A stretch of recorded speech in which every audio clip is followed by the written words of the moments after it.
Welcome back to the Gatewalker Saga. We're picking up on Sunday, October the 3rd. We have a few people that are going to be absent or potentially late to our game here today. Hopefully, we will be able to accommodate by having multiple players picking up multiple characters over the course of the game today. So, with that having been said, to quickly review where you guys were, for those of you that have and have not necessarily caught up with our Twitch stream, and including our players that are on the game today.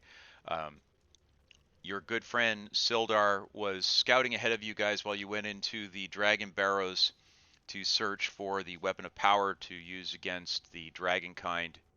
And while you guys were tap dancing with will-o'-the-wisps and other kinds of ghostly undead in your efforts to try and find those elements, Sildar unfortunately was scouting ahead of you at your next location, which was Axeholm. And when you came out of the Dragon Barrows, he was severely wounded and in the middle of actually turning into an undead himself, where he had been presented to you by a number of centaurs who helped you get back to the village of Phandalin, where you took him over to meet the good lady Galadriel, not Galadriel, sorry, Gariel. Wrong, uh, wrong show. And as a result, she was performing rituals to try and save him. He seems to be out of the woods, but he's going to be resting for a number of days. He's not expected to wake up for a couple more. So you re-armored yourselves a little bit, updated some of your material, and then you folks headed out with the centaurs to go to where Axeholm was. Axeholm, just to remind you, when Phandalin was kind of the seat of power around here, or at least the commercial seat of power because of Wegbeco Cave and the Forge, Axeholm was kind of the main military base, a position of last resort should Phandalin fall, and it was also the point where the army would muster to present a military target as opposed to a civilian one. And Phandalin would usually call to Axeholm for reinforcements if it was in any kind of trouble, and that's where they would primarily come from. But when Phandalin fell, the forces that overtook Phandalin and were looking for Wave Echo Cave took a number of the nobles to this location and proceeded to torture them to try and to discover and uncover what was actually what was the secrets of Wegbeco Cave. How would they get there? How would they access it? How would they gain entry to the cave? Number one, and number two, how would they be able to master the secrets of the forge if they were able to even gain entry? So that was the general consensus of that was the main thrust of what was going on there at Axeholm. You also learned that according to myth and legend, one of the people that was involved with that was actually Abigail, which was the wife of Mormesk. Um, so she was actually one of the people that was pulled there, and I believe even one of you had a minor vision that depicted potentially there being something connected to a ring relative to this location. So that was why you guys feel you need to get into Axeholm. You need to contact Abigail if she is in fact there.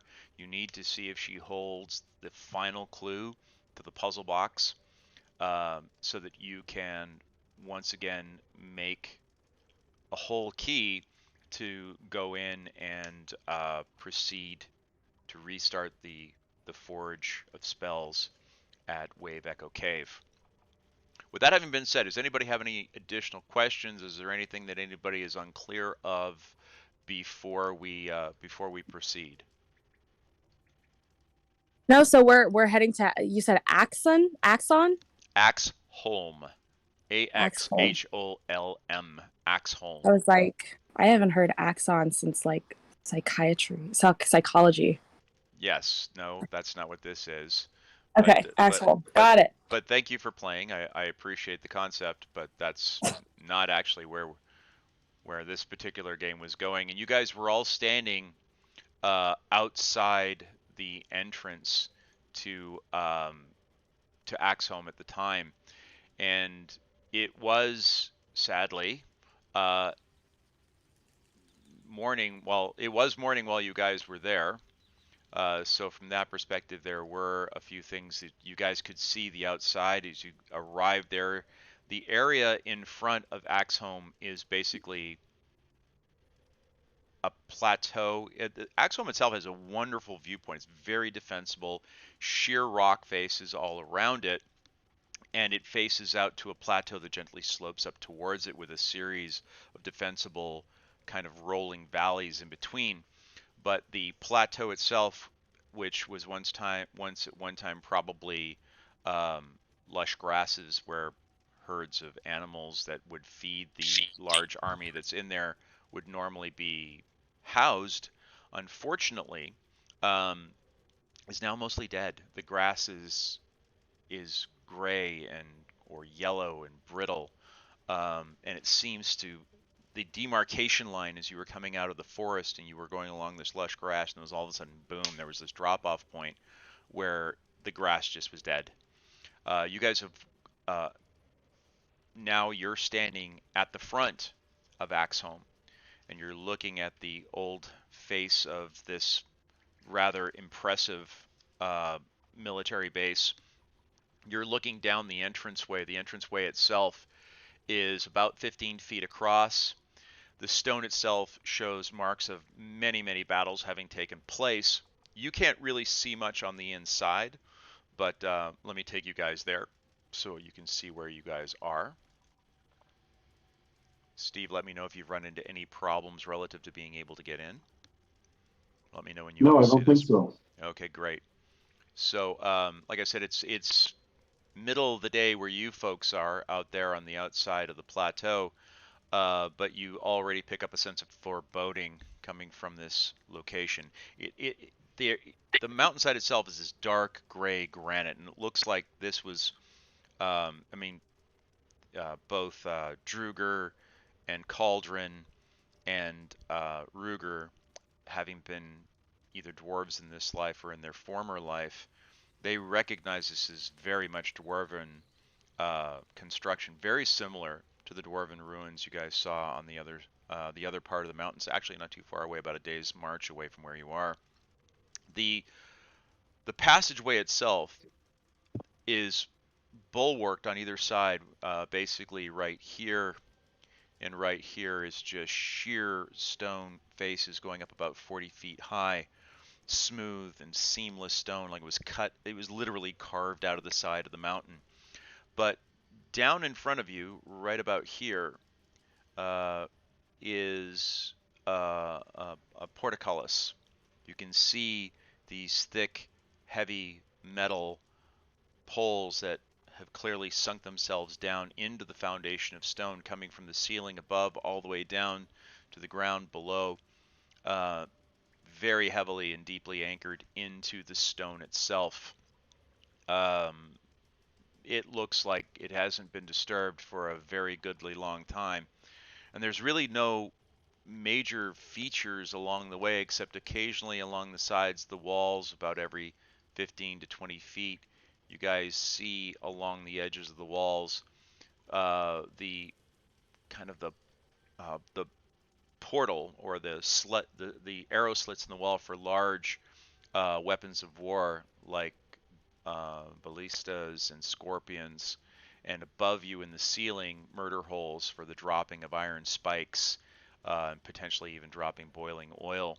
It doesn't appear to be anything around that you guys can see.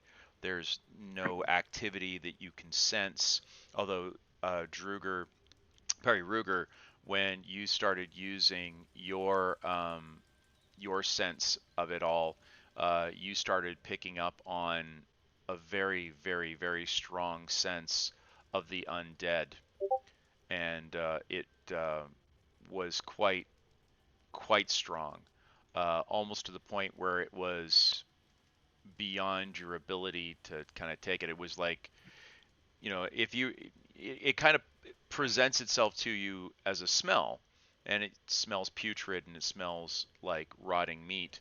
And what you sensed was quite literally so strong that it darn near knocked you off of your feet, and you almost had to kind of ignore it for a few seconds because you quite literally could not.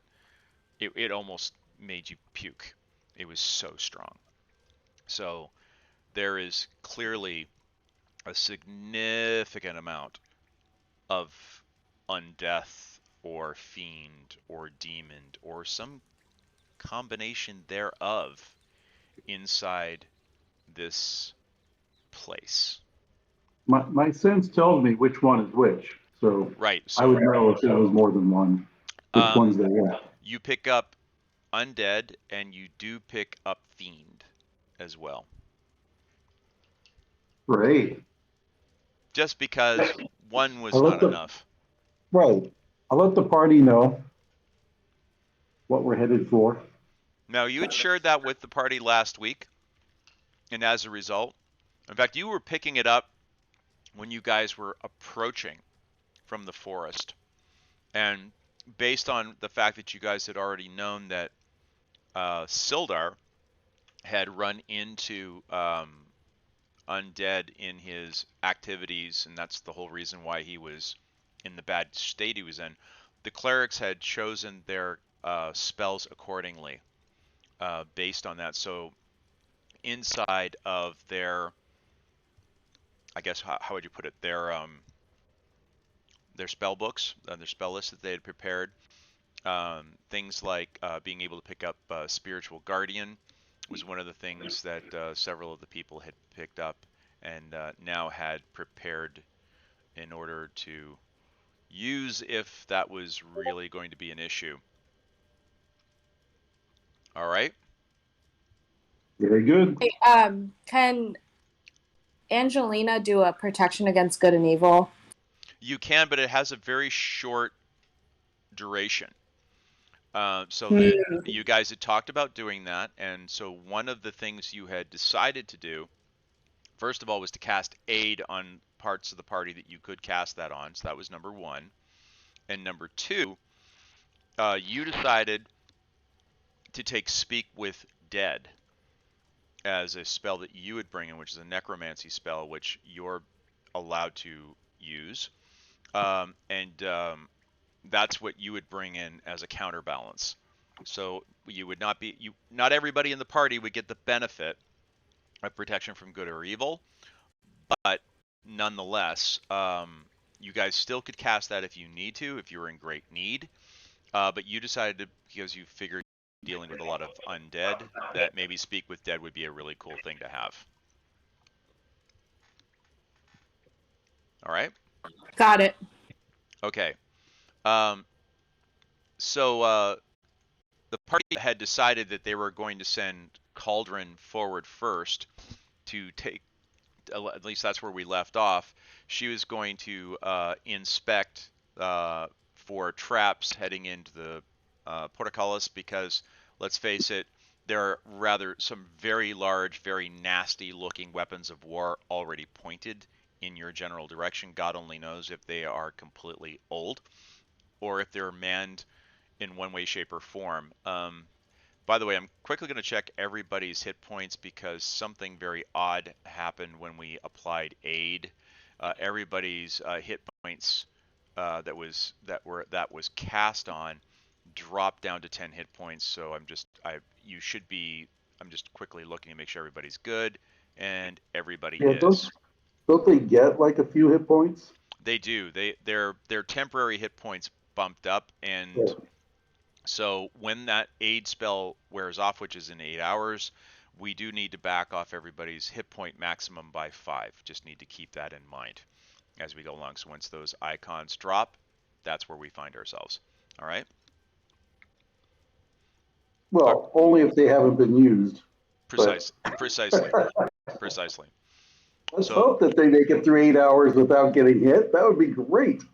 So Cauldron moves her way down, and as she does, she's kind of checking out very carefully the entrances to these areas, these openings, these where the scorpions and the ballistas, if you prefer, are residing. So let me quickly go and check. She's going to try and very stealthily move up here. So I'm going to take a stealth roll for her, and she rolls an insane 26. Let me kind of open up the roll window here for everybody who's watching along with home and zoom back a little bit so people can see this. So she rolled extraordinarily well. Not only is she able to get a really good view of what's happening, she also, with respect to the opening, she gets a really good look inside those windows. She can tell that nothing's rigged to nail you guys. So at least as far as the portcullis, you guys are safe with respect to being able to get in there. So all good in the hood from that perspective, and she kind of waves you guys forward as she does so. When that's done, Damien, Damien pops forward to check with her. DM, the game is paused, so we can't move. And I've now Thank unpaused you. it. Sorry. Thank you. Thank you. Thank you for reminding me. I wanted Druger to check out the buildings for any kind of secret passages or hidden ways in. Alrighty, go ahead and give me.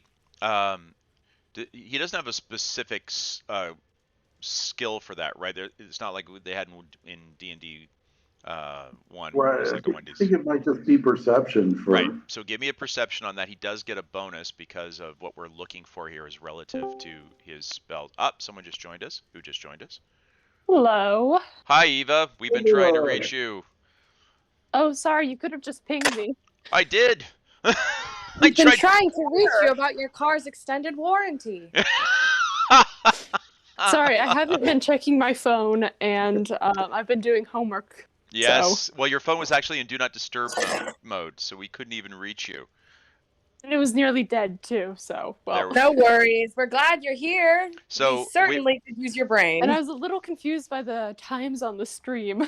Yes, we had to move things forward a half an hour today because of work conflicts that people are dealing with. So I did update the stream. I tried reaching out this morning to try and bring everybody up to speed on that, and I apologize for the confusion. But on the plus side, we were finishing the preamble, the review of what had happened last week, and a quick review of where you are, getting clarity for folks that were trying to get that. And more importantly, you were able to get up to the portcullis or particulus, depending on how you want to pronounce it, and you were able to determine that in this causeway with these very, very nasty weapons of war pointed at you guys in through the arrow slits and the murder holes above, that it looks like all of this stuff is non-functioning at the moment, which is the good news. That's the good news. You haven't told us about the bad news yet.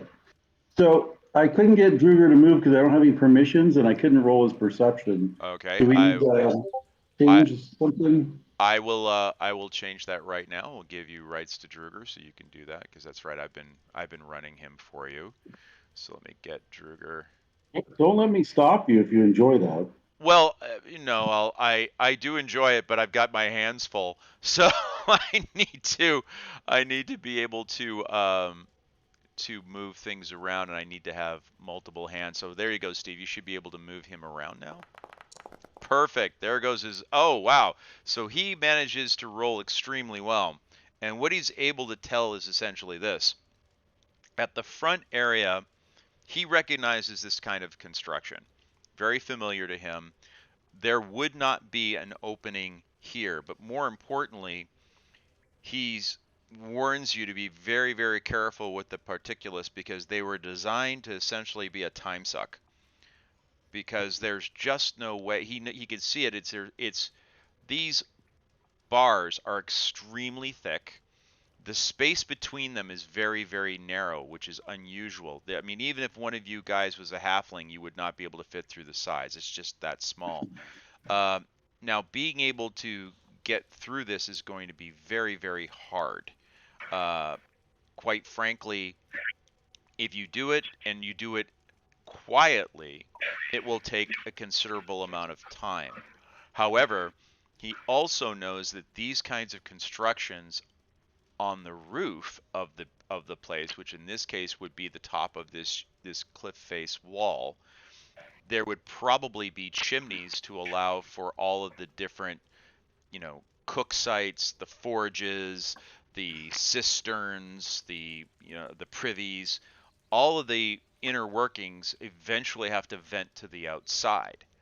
And he's like, if we go up on top of this hillside, this mountain that we're on, we might be able to locate those. Those might be less path of least resistance to get in, but we're not going to know which ones necessarily to go down, nor what necessarily is waiting for us at the bottom when we get there. True. So it's either... But it's better than making a lot of noise going in the front door. Well, if you guys go in through the front door, you're bending rusty metal bars that are easily as big around as your forearm. It's going to take a long time. Right. It can be done. Like if you guys set up like like the whole concept, you take the hemp rope and you start twisting it and you start wetting the rope kind of thing, you'll eventually be able to bend them. But it will make noise. There's no doubt about that. And it will actually damage the particulates. You guys can try and lift it, but Druger looked at it and he just kind of looked at you guys and going, I want to sit here and watch you try and lift that. But first of all, let me get a glass of ale out because this is going to be good for a laugh. This is large industrial military grade kind of particulates. It was meant to stop armies. So an adventuring party, not going to be able to easily move this.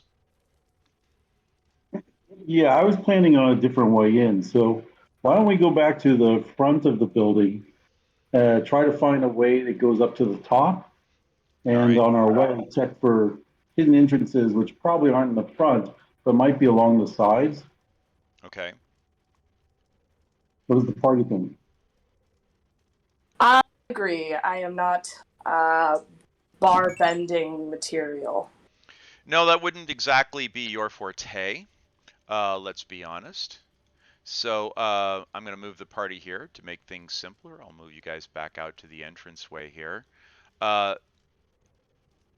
Druger, armed with this new information, I'm going to allow him to kind of continue that excellent perception roll. Starts looking around the outside, and as you guys do, you notice that there is a very small on this corner here and on this corner here. There are very, very small depressions in the stone that could be utilized as a type of, not really a ladder, but hold points that you could use the corner of the building to start to walk up to get on top of the stone construction or the stone area of the hillside that this rather impressive military building is carved out of. What if we had somebody who has like really good athleticism, like Damien, climb it, maybe drop down a rope or something, just so that the less nimble ones in the party don't risk like falling down the side? So you mean be careful so that everybody doesn't die climbing up the side of a 40-foot sheer building? Well, that's just crazy talk. So that having Wait, been... but how do you guys feel about that? Or do you guys think we should look for other alternatives? That seems like a pretty good idea. I think it's a great idea. I have a pretty good, athletics is one of my attributes. Is that what they're called? Yeah. Correct. Can't you also like literally fly? Yeah. But with that comes all the... I like the way that he was like, yeah, but I don't want to. With that comes like all the benefits of activating my presence and something that their enemies inside might pick up on. So if we're going to be stealthy, I probably shouldn't do it. And if we're not in battle, I probably shouldn't do it. But I would do it to save our lives, certainly. Yeah, he would. That would be kind of like firing off a very large glowing.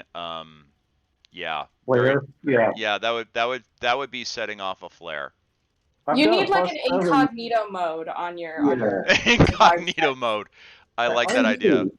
Uh, I've got a big cloak, perfectly dark. all right. So, I've got a plus 7 to athletics, so I think I should be able to do it along with all maybe right. Damien.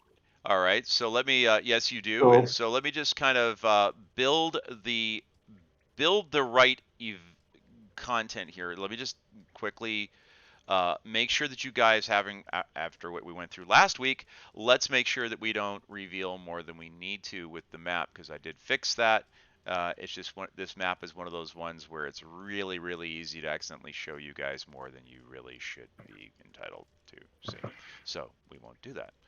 There we go. All right. So you guys are now, let's see. So Damien, Damien decides he's going to take this one over here. Ruger, did you want to take this one over on this side? Is that it? sure. Okay, Yeah. great. All right, so And we'll send ropes and grappling hooks up first, but we well, the should be the able to problem is sort of is you free can't climb it. you can't really get a good look of what is up top. I mean, you can Right. see that in such a way that you can't really get an idea of what's up there. You don't know if there's an edge to hook this onto, or if Well, it's just bare yeah. rock, right? Then we'll just try to free climb it, and if I get into trouble, I'll just fly. But All right. That being the case, Damien goes ahead and gives us an athletics roll. All right, what did you come in at with your athletics? All right, the 16 and the 23 that the two of you guys managed to deliver is more than enough to be able to get to the top of the hill, and you find yourselves now up here on the top, running into a wall here. So let me move you guys. So you're quite literally standing on what you think to be the tops of these walls, which would be very, very strange for you to be able to see. Let me go to. is there anything to tie a rope to with a grappling hook? You see that there's a lot of loose rock up there that you guys would be able to get your hands on. So Damien can't really see you. There's too much rock in the way when he gets, because there's actually, you know, not just rock, but partial construction on the top of this thing. It's kind of it's clearly the roof of whatever this structure should be. Okay. Are the two towers connected? In the middle is a rather high piece of stone. So this area in between, which is where the Particulus is, the whole thing slopes to right about here, and then it gets quite tall. There's about another 20 feet of stone above this. So right where you guys are looking here, there's actually kind of something getting in your way. Damien starts walking towards that same location, and eventually he tries to scale over the top of it, and he eventually manages to catch up over on your side. You find that the good news, you guys have the grappling hooks, you guys have the hemp ropes, super easy to lower them down. There's plenty of places to go and anchor this in deep crevices that are inside of enormous pieces of granite that appear to be single pieces. The entire cave face would have to come down in order for you guys to lose your connection with it. So the good news is you can find perfect, I mean, textbook places to anchor your ropes with very little risk of anybody falling. Excellent. Is there anything else up there? Like What? an entity, an undead? No, you don't. At least in the limited view area that you have, there's an area you'll have to start scaling about 15, 20 feet to the south of you. But other than that, it appears to be relatively smooth where you are right now. Then what's the bad news? Well, the bad news is the rest of you have to climb up. Oh, that's Right. fine. I think that the clerics maybe should go last, or at least one cleric goes at a time, in case someone plummets to the ground and needs to be healed like immediately. Okay. All So righty. that would be I want- Cauldron and Druger, right? Actually, where are you guys? Okay. I hear what So you're saying. Druger can go absolutely last, just in case something comes out by surprise. He can probably handle it. And I agree with you. One of the clerics should also go right before him, in case somebody falls or needs healing or something comes out that's undead. And then we'll get everybody else up. But I want Damon to stay alert, watching the back of us. I'll help people up to the top. All right. So Damien climbs up to this spot here, so he can kind of keep an eye down on you guys down below. I'll move him artificially forward enough so that he can see you. There we go. It's just not the most ideal place in the world for being able to keep a view on you guys. There's just a lot of crap in the way. And he's looking in this direction over here. He's not seeing a whole lot, but what he sees I'll share with everybody when you guys get to the top of the hill, all right? Okay, I'll notch my crossbow and set it next to me, in case I have to fire down on something. Okay. But I'll focus on, getting the rope down to people, helping them up, grabbing them as they get closer. Excellent. All right, so who are you going to have? Who's going to be the first one coming up? Cauldron, Cauldron. Okay. I vote. All right, Cauldron, because Over of the here. rope, and I'm gonna move Damien here just so people can see what's going on. He's actually right here, but I'm just moving him there so people on the TV can see what's going on, the Twitch stream. So Damien's already up, so Druger's gonna be the next one up, right? Are you bringing him up here, or are you bringing him up where the footholds were over here on the corner? I'm going to bring up Angelina next. Okay, Angelina. Let me move Angelina over to where you are. Okay, she comes on over. If Boink. that's all right. I think that would be a very wise move. So, Angelina, please make an athletics roll for me, please. You want to roll a 10 or better. If you don't have athletics, then just roll strength. 1 second. Athletics versus strength. I don't have strength, so it's athletics, which I don't get much of a bonus on. Oh, good. Oh. Oh, great. Woo. You Very easily, nice. Angelina, effortlessly scales up the wall. She's And- Simone Bilesing it up that wall. As great- She did better Took than I gold for did. America. it basically is great, so graceful that your half-elven self is quite jealous of her fully human persona being able to be that graceful going up the walls. If you were not a cleric, a woman of the cloth, and given to jealousy, you feel it. I would be jealous about that, but I'm not, because I'm above such things. And if you believe that, you'll buy this watch. So, who will be the next person to come up the wall? I'll go. All right, Cauldron. Give me a strength check. You want to give me a 10 or better. Easily, as you climb and scale up the wall. Let me put you up there with your compadres. You are now up on the wall with everybody else, looking down the 40 feet. It's like, wow, I can see my house from here. All right. So we have Druger and we have Elrin still on the ground, and you wanted to leave the cleric till last just in case, right? I don't know. I think, Steve, you said that you wanted Druger there in case something on the ground surprised us. I think either one is valid. Yeah. I think it's just a roll. The cleric can heal themselves, and they probably will be conscious, hopefully. Okay. So you think I should go then? I would. Sure. Yeah. Alrighty. Here I go. Oh my gosh, we just had somebody following us. So Ink Masta 253, thank you so much for following us. Fantastic. This is so weird. It's Leo. Oh, is that Leo? Is that a friend of yours? Oh, thank you. Well, welcome. Thank you for observing. That's my brother. Leo. Oh, Leo. Oh my gosh. Sorry, I'm a doofus. Hello, Leo. Hi. It's a family affair. So Excuse welcome. me, I find that a little insulting. That's all right. God. in our family clan, there's more people than you can shake a stick at in names. And some dogs, yes. That's true. Yeah, Actually. true. All right, so I got an 11. So did I fall? you did not, but you did have a lot more trouble coming up the wall than you are willing to admit. It was doable, but you had some difficulties along the way, but you did not fall. That's the important thing.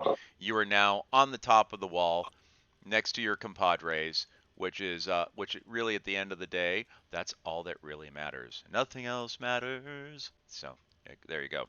The last person left on the ground is our good friend Druger. Druger comes on over to the side, and this is child's play coming up this bloody thing. So he goes ahead and gives us a strength roll. And with that having been said, Disadvantage. Is that? Did I roll with it? I somehow Oh, you rolled twice. Oh, that's right. I'm sorry. That's right. So unfortunately, did you roll athletics? He doesn't have athletics, but it's the same thing. But you get the same thing. So Druger gets about. I shouldn't have been rolling. That should have been Steve. I forgot Steve's rolling for him today. Druger gets about.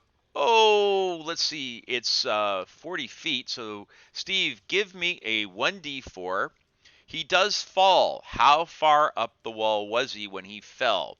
The 1d4 will tell you, was he at the 10 foot, 20 foot, 30 foot, or 40 foot? He falls 20 feet, which means he rolls 2d6 to determine his damage. Go ahead and please roll 2d6 for me, Steve.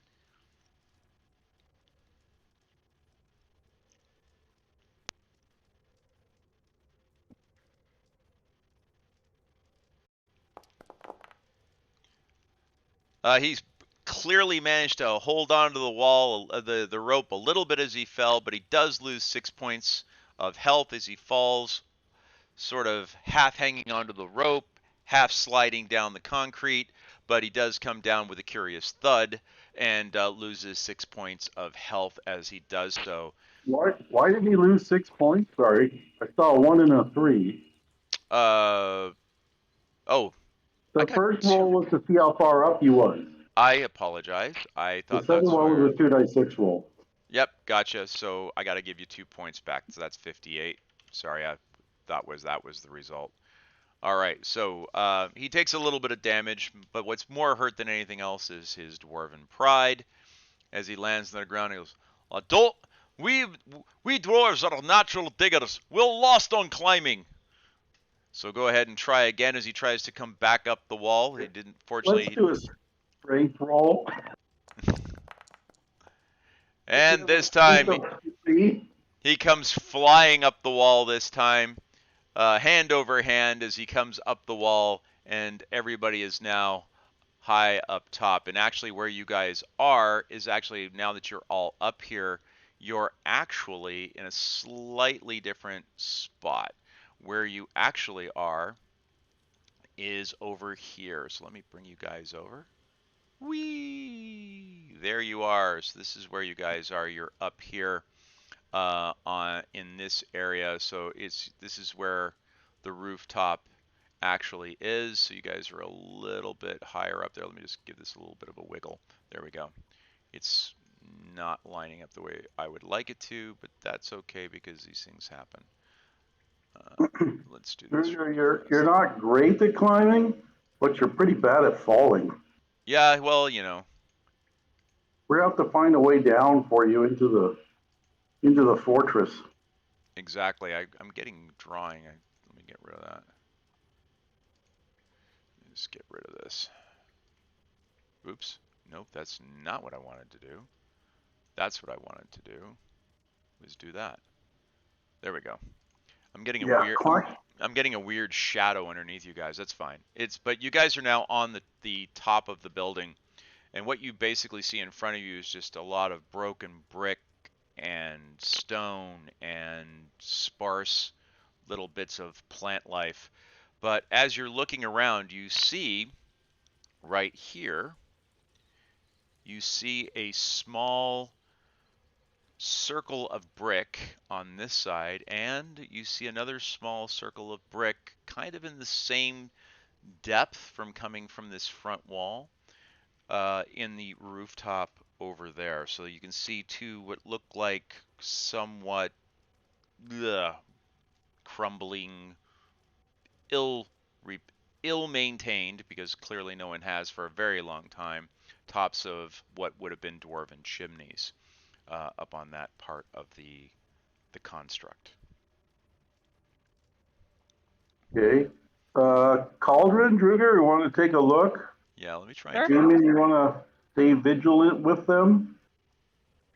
See how they look for breaking into the place. I'm just trying to draw these for you guys so they can Send see our exactly. burglar. If you see a dragon, run. I don't think you're gonna need it. Good I don't think. advice. I was gonna say I don't think you're gonna need to tell her twice. But I could be wrong. Let me try and put those there for you guys. There we go. I was trying to give you guys something a little bit more concrete to look at rather than just those. So let me get you guys up onto the parts of the wall that you need to look at. There we go. And let me move you guys up here. There you guys go. So I can't see hardly anything. Yeah, all we see are ourselves, basically. And a void of black around us. yes. How do I do this? Okay. Yeah, so right here. That's where you see one chimney, and that's where you see the other. Sadly, this they didn't put a rooftop on this thing, but yet this is one of the ways you can get in, which is the way you guys chose, which they didn't give me a map for, which is a little frustrating. So we could use a blank map and just mark yeah. the spot. But you guys want to take a look at both and see if one looks better than the other? Yep. Let's do that. All right, so Damien offers to go take a look at the one on the right, so he heads over there, and he sees a chimney there. And Cauldron, you come over to take a look at this one here, and you see the top of the other chimney there.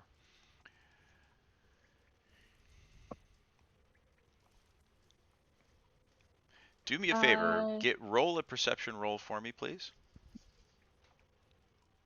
I'd send Druger over with Cauldron. Okay.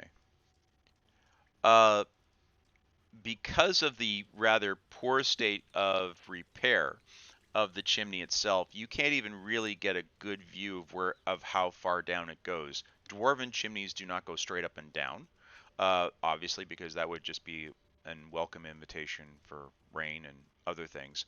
You see it goes down about 5 feet, and it cuts over to one side. But as you try using your nose, you try looking for traps, you can't really see anything of particular interest. You can't tell if it's trapped, at least based on what you've seen thus far. So there's really not a whole lot you can get a read on relative to what you're seeing inside of there. Damien, when he goes over, looks at his, he goes and checks out his spot, and he rolls exactly the same thing that you rolled on your perception, and he sees exactly the same thing you do.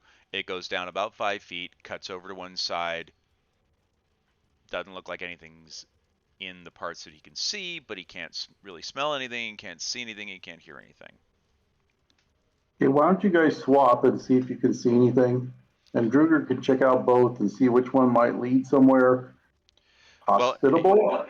Well, that would be double dipping, so that would be a little bit untoward. But why don't you send Druger over so he can maybe give you guys a little bit more insight on the actual construction. So Druger goes over and takes a look at Damien's, and he looks down. Let me give I mean, this is really based on his understanding of stone and so forth. So this is more of we'll give him an insight roll on this. Does he get advantage or something from stone cutting? Yeah, that's what I went and rolled insight, and then I was like, oh, I should probably give him advantage, but he ended up rolling a 21 anyway, so it was fine. Yeah. He says that these are pretty typical utility chambers. These ones are quite large in terms of circumference. A single person could easily make their way down. If you guys bend over, it should stay about that same 5x5 all the way down, but it will twist and turn a couple of times before it finally empties into probably into the roof of the building down below. These were usually set over like a brazier or some sort of a heat source in a larger, common room. This is not, judging from like, it's not like something would have been over a foundry, for example. It's not that kind of a chimney. Good. Yeah, he carries mason's tools, so I think he's a stonemason too. He does. He does. So, like I said, I would have if I had blown that roll, I would have let him roll again with advantage using his stone, because of his stone cutting tools and his stone cutting background. So we would have re-rolled that, but he rolled it anyways. I blew it. He didn't. Does anybody in the party have a preference? Just checking. There isn't heat coming out of either, right? You put your hands over. There's nothing. There's not even really a strong breeze coming out of them. It really just kind of feels like still air. There's nothing going on. Try the paladin divine sense and see if one of them feels more fiendish or dangerous than the other. Okay. You're through your divine sense. And I won't move you back and forth. That's a little bit cumbersome, but at looking over either one, the one on, well, they kind of feel the same, quite frankly, because there's just so much going on down below there that it's really kind of hard to get a read. But for the most part, it feels pretty much the same, just icky through either one. Okay. I can cast like light inside of it if that's like an issue. Oh wait, we can all see in the dark, can't we? Minus Angelina. Many of us have dark vision, but not all. All of you have dark vision in one way, shape, or form. The two people who do not are Damien and Angelina in her current form. But Angelina and Damien, if you guys recall, at Port Town, they both bought medallions of dark vision. Oh, great. So we can all see in the dark. You guys, they can all see in the dark. Those cost you a small fortune, so use them well. I'm not worried about seeing, but undead are also cold, just like stone, usually. So you won't necessarily see the undead coming. So I'll go down first. Alrighty. So you tie off a rope. You pull up your ropes that you guys had anchored at the top of the wall, and you do, again, not a problem finding an anchor point for an iron hook in this facility. Go ahead and anchor it. You lower it down. The 5 feet down, I'm not going to make you roll for because that's pretty easy. But as you go down, it does jog about 10 feet to the left, and then it drops precipitously. And you see that when it gets to the very bottom, it angles over to the left again. So you can't see where it comes out, but you can tell that it shifts kind of out of your sight. So you're going to come through whatever the rooftop is. You're going to come through that outside of your ability to see where you're coming down. Okay. Does that sense, the divine sense, allow me to detect undead close enough that I could actually like fight with them with my blind sense without needing a light source? I don't think you'll have a problem. I mean, the undead in dark, it's not infravision. They are cold. You can make them out, but it's not like Okay. they're not necessarily the easiest thing in the world to see. But the good news is that you do have an opportunity to potentially see them. All right? All right. Well, I'd be foolish not to bring the owl out and send it in. All right. So we are going to call out the owl, are we? Yes. Probably a very smart call on your part, sir. Trusty owl. Yes, absolutely. Boo-boo, my favorite owl. All right, I accidentally lost where I lost my screen. Let me get these ones down really quickly so I can see where I'm supposed to be. That is the wrong screen.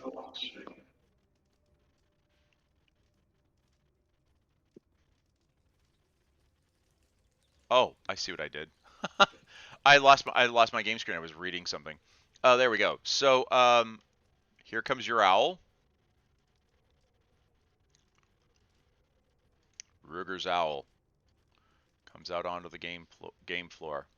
Can I communicate up the 5 feet or whatever shaft to the people up above and let them know what I see? Yeah, you can holler up you could holler up, but you've also got the stones. If you want to take one of the stones with you. I still have one of them, yeah. Right. So, let's move you to where you should be here. So you would be right over here. So you and the owl are down. So you're down to right about where it starts to kick over to the side. You can send up that one-word communication about what you think you see.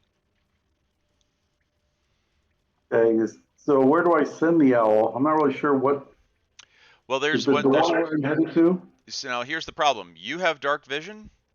Your owl does not. So your owl flies down into the room and is quite literally as blind as a bat.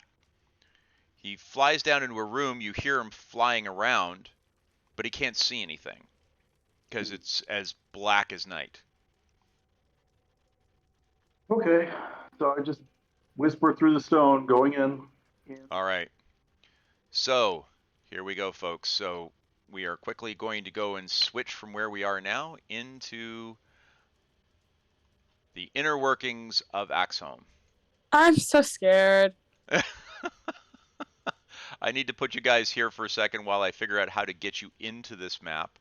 And when you see where we're going, where we're going into, you'll understand why this was such a headache. But let me get you guys out of there. Okay.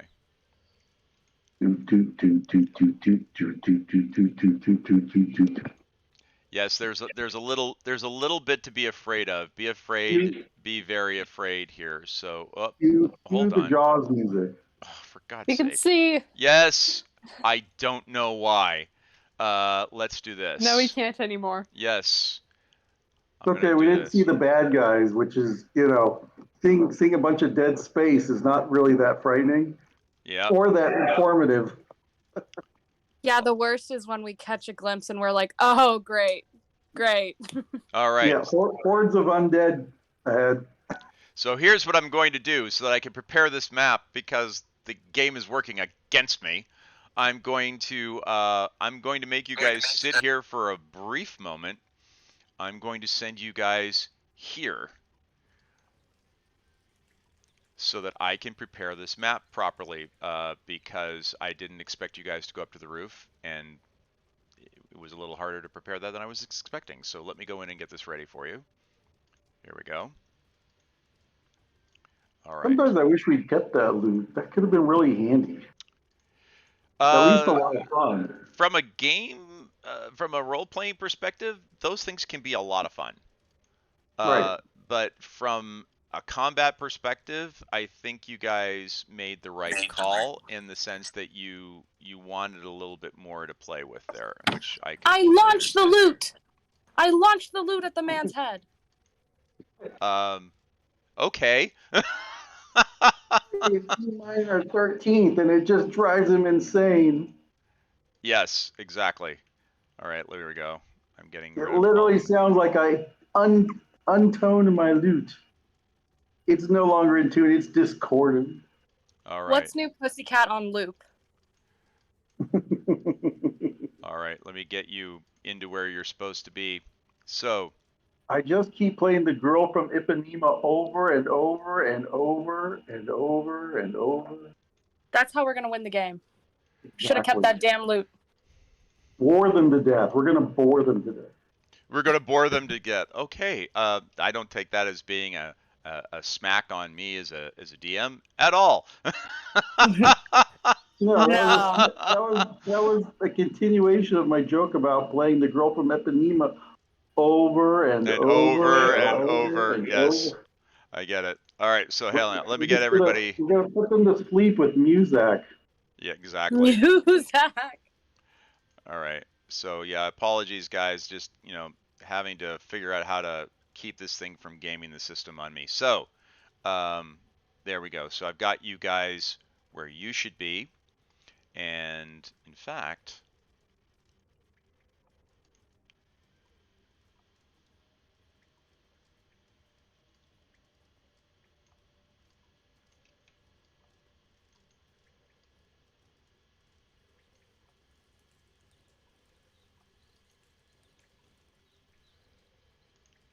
I'm gonna actually let the game work in my favor for once.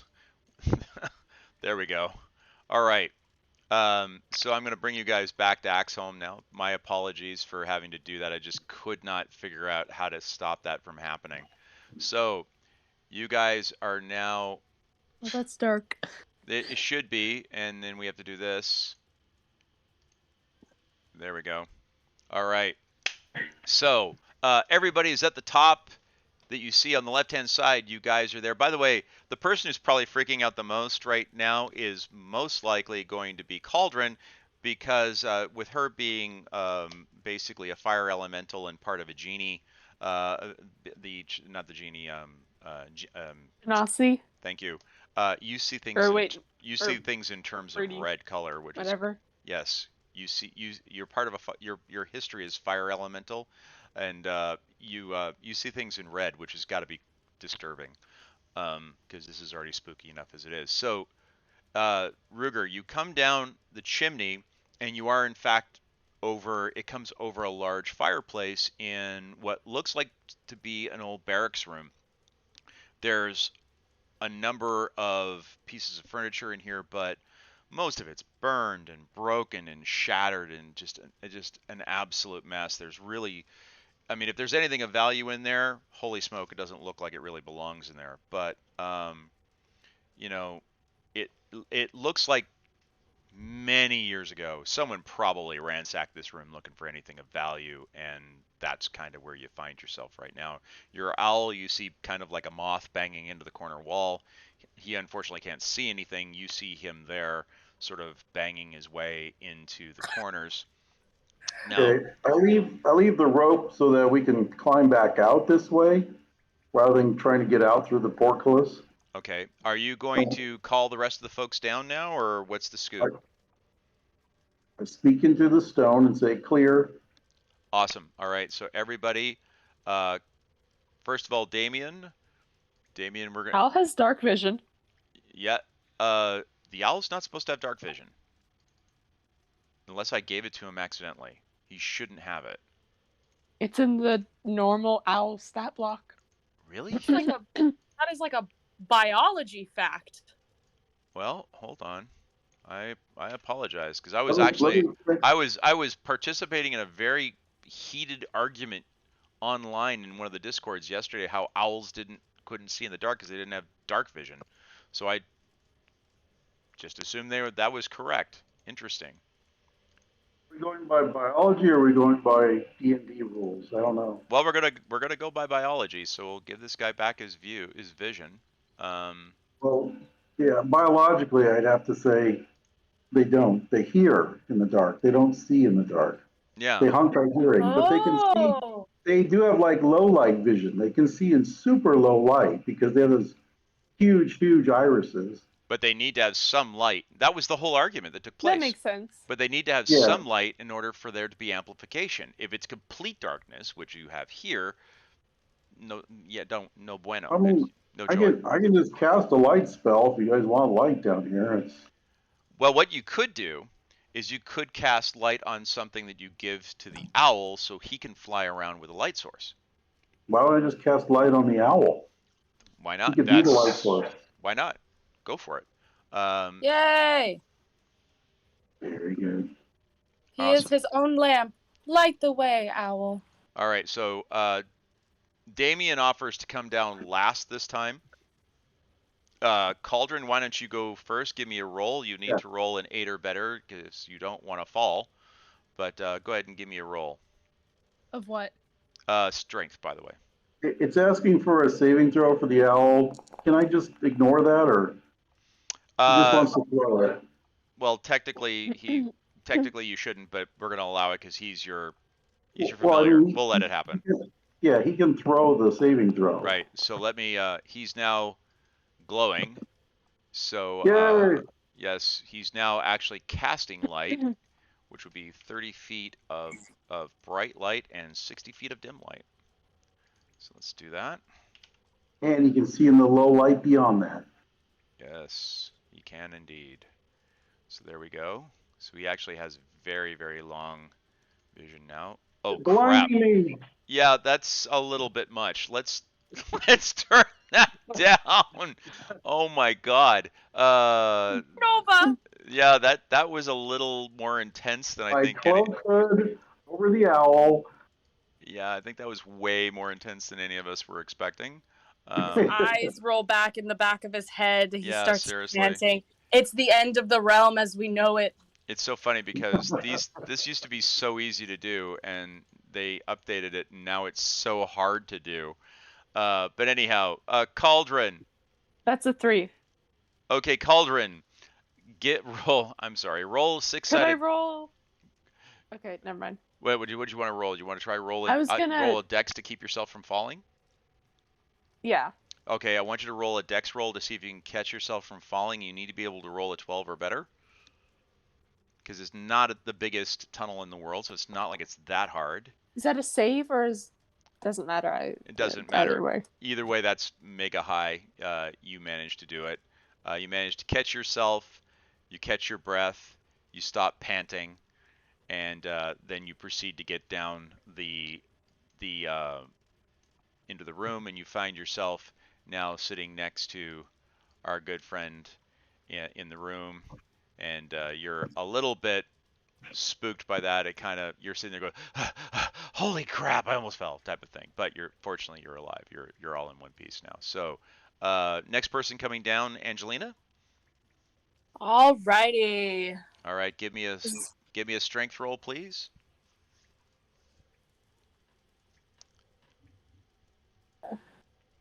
I think it was athletics because I don't have strength. Cool. Go ahead. You have strength, but that's all right. It's the same thing.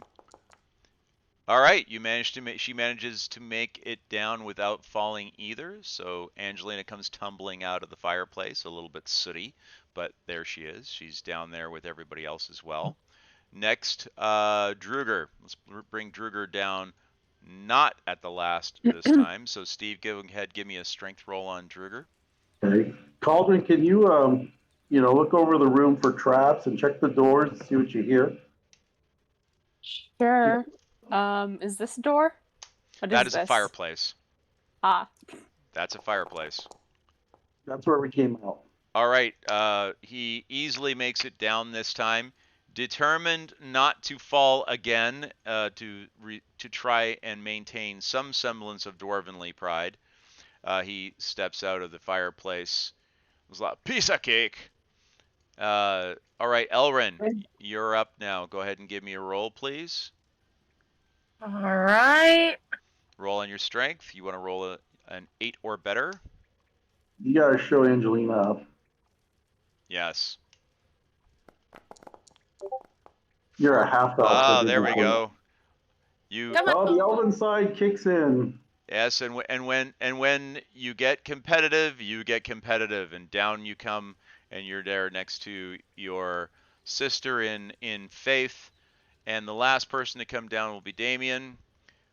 Damien will use his athletics. He needs to roll an 8 or better.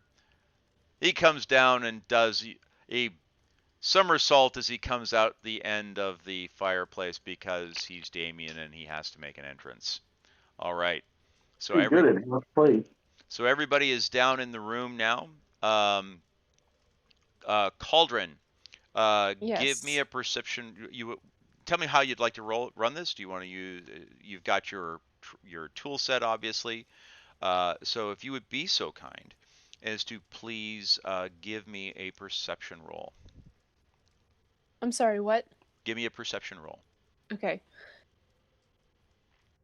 We'll have Damon go to the other door and try. Okay. Cauldron, at that door you rolled a 6. You can't Yep. really make any detection of what's going on the other side outside of that door. You don't really hear anything at all. And Damien decides he's going to go and use his perception over here, and yeah, he rolls about as well as you do. Ooh, a 1. Yes, he did indeed, because why not? So as a result, he's pretty sure he doesn't hear anything out. What he doesn't hear anything behind his door either. So between the two of you guys, you're fairly certain that there's nothing to hear. Yep. So which one are we going to go for then? Now, you're also fairly certain both of the doors are unlocked. There doesn't appear to be any locks on those doors. What does this room seem to be? This room Like, what's its function? Well, it's really kind of hard to tell because everything in here is in such a bad state of disrepair.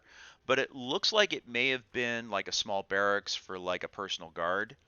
There looks like there was some bedding here, but everything's burnt, broken, thrashed. It looks like someone's ransacked the place looking for anything of value. And if it's not rotten and not burnt, it's broken into pieces. Okay. What order are we going to go in? We should get that down first. Well, 2 things. Tell me which door you're going to go through, number 1, and then let's pick a marching order once we get in there. Okay? I'm going to cast Locate Object. What are you and trying to focus the ring, and I saw in my vision. Interesting. It said anything that I've seen before, I should be able to get a location on. So if it's here, it should show up. Now, technically you haven't quote unquote seen it, but you have seen it. So I see where you're going with this. So let's go ahead and allow that. I like that idea. An object that is familiar to you. All right. I So don't know what that means. you get a sense that kind of off in this direction is you're getting the sense that there's something. It's kind of going off in this direction. You feel like it's maybe it, but it's kind of fading in and out on you. But it's roughly over in that direction, and it feels like it's on the same floor with you. Oh. It's not like above you, higher in the mountain. It's not lower in the mountain. It feels like it's kind of even Steven directly in front of you as you're looking in that direction. So I tell the party, I think it's on that level, and I think it's in that direction. I just can't tell if it's the thing we're looking for. And the direction's like 45 degrees between the 2 doors. Right, and it doesn't make a difference which door we choose at this point. Yeah, Well, we just have to head south, just as long as whichever door we go in, just heading in that direction as much as we Right. can. Southwest. South by southwest. Nice. I can tell from the spell whether it's in motion. Does it feel like it's in motion, GM? it feels like it is drifting slightly, but it's kind of hard to tell because it feels like it's going left, then it's going right, then it's going left. That's the best I can tell. I mean, at this point, maybe we flip a coin. Yeah. Anybody have any ideas? I can roll a D20, and then if it's even, we go the north door. If it's odd, we go to the south door. You might be able to roll a D2. Is that a what is that? Is that the triangle one? What? No, Actually, I there remember is. seeing- It is. It's not on the seeing on dice board, but you can roll it. It's a coin. I've seen it in whatever the physical dice, It is, quote unquote, physical thing. It's essentially a coin. You can flip a coin. So this one, number 1. This Yeah. one, number 2. Somebody Can flip a Can you? top on I it. don't know where to find it. Okay, I'm going to. Oh, I am going to start doing things like this because you guys are dangerous. So, one moment whilst I do this. There we go. I Okay, just think I didn't put a space. it's all right. Yes, there we go. Go ahead and give us a roll. See what you get. Did it accept it? There you There we go. go. And you cocked it. How did you cock it? On my screen, it was cocked. That is so funny. That is so funny. Yeah, I really have to laugh at that because that was pretty hilarious. Yeah, I'm getting rid of the stuff that you kind of saw without what you weren't supposed to see. Sorry, I didn't mean to. It's okay. We understand. You are a rogue. It's what you do. So, nonetheless, so which door? Which door? So I think this one was number 1, Okay. right? All right. I Making think sure, so. double checking. So Yeah, that door the was on. question is, what order are we going in now? Let's do the same that we did for the ropes. Maybe I think that's a pretty solid one. Druger in the rear, and then Ruger and Well, Cauldron. Yeah, Druger should be closer to the front if Damien wants to fall off the rear because he's an alert one. So Gotcha. that would be my preference. Druger can put in a lot of hits very quickly. I'd rather have him up front than, waiting his turn. Gotcha. Okay, so let's send the owl through. All right. You send your owl out, and your owl starts flying around. You notice that the room is in extreme disrepair. You can see through him, can you not, Steve? Yeah. Okay. You can see that However, the room is full of broken materials, shredded fabrics, broken pieces of furniture, pottery, knocked over furniture. And as you begin to fly around, do me a favor and quickly roll a perception roll, but roll it with disadvantage, please. Okay. Roll twice, and we'll take the lower of the two. No. My perception or the owl, or does it matter? It's your perception through the owl. So am I rolling on the owl's table or my table? Roll on yours. Okay. That was my question. Okay. No. Yeah, I think the lower one was the first one. Yes. No. So, Steve. as he goes around that corner, the owl vanishes. Meaning he's been killed, or meaning He's gone. You don't know what happened. Okay. I say we close that door. But I can't, I'm assuming I can't pull him back from whatever dimensional pocket. If he existed, I could pick him back. Correct. So And it's not working. you're fairly certain he's been destroyed. Okay, I tell the party, something killed my owl. It's the calm, matter-of-fact way that this Asimir goes and gives you guys most horrific news in the world that always makes me endeared to his abilities, by the way. Well, you're the soldier. I'm pissed. Sugar? Job opportunity. I'm coming with ya. He comes up to the front door. He's going to step kind of into this area first.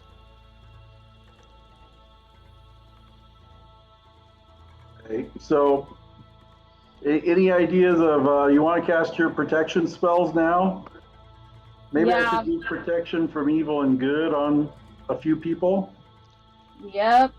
Okay, so is aid gone? Nope, aid is still on. Cat? Aid is still on. No one is cast. She only cast aid on 3 people because that's all she could cast it on, and it is still running on those people. All right. So Elrin, Cauldron, and Damien all have aid running on them. Now, guys, we're all going to start moving through things, so please do us a favor.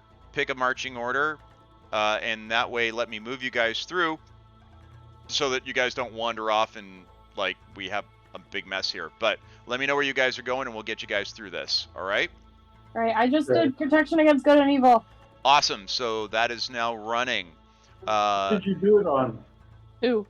Druger. Druger. Because I I'll feel do like it on. I think you're fine, right, Steve? Well, I was going to do it on whoever you didn't do it on because I think we can do 3 people, right? Each. Did we want to like triple There, deck it's that stuff? concentration. But True. also you have other spells that might be useful. Yeah. Go ahead. It may not last the battle, but It'll protect us from surprise, at least. it'll protect us from whatever's in that room for a minute. All right. But I mean, assuming that it's one of the creature types that it affects. Yes, it doesn't help against Yeah. everything, guys. It helps against aberrations, celestials, elementals, fays, fiends, and the undead, which, by the way, Ruger, you know this place is teeming with. By the way, you closed the door behind him. That's kind of rude. You're on your own. You're on your own, pal. But Okay, so who else do I need to cast it on? I think the rest of us are protected. Well, aid and protection aren't the same. Oh. Correct. Oh, I only cast it on Druger. that is I'm correct. so stupid.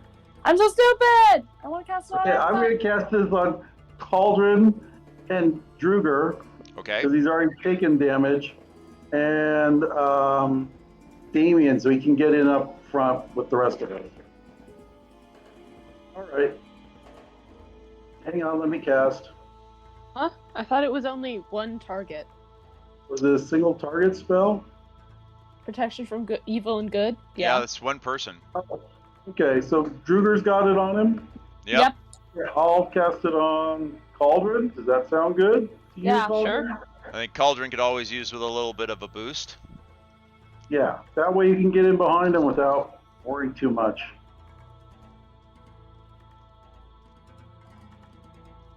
Hey, spell away. I hope you don't mind. I keep reopening that door because it keeps getting closed. But yes, we now Druger looks through the doorway and seeing with his limited vision that he has as a dwarf, he sees that the room has been destroyed, but he also sees lots of wispy, wiry, webby things all over the room. He sees skeleton bones in piles in multiple places, and he sees what looks to be piles of rags here, there, and everywhere in the room. It is clear that this room has been the scene of death on a fairly significant scale at some point. It's like, I'll go first, but I don't like it. So, I'll go first. I don't mind. Go together. So, So- Druger and I go into the room first, all right, followed by, I guess, Cauldron and Damien all right. and the 2 clerks. So Druger takes a couple steps into the room, standing there with his battle axe in his hands, looking about very much like Gimli in the when they find Treebeard. I see that you've moved in next to him. Cauldron there. Where did you guys want to put Damien? Damien's in the rear, so it'll Okay. be this way. Gotcha. Awesome. All right, so Damien's going to pull up here, move you guys a little bit further into the room. I'm going to shift you guys until we get Damien to the doorway. All right. Damien takes a step in behind everybody over here, so he's covering the rear. I'm closing the door. Very good. Everybody remember where we parked. Yeah, remember where the rope is. We're on the Just door. might level. need it in a hurry. Yeah, hold on one second. One thing I do need to do here.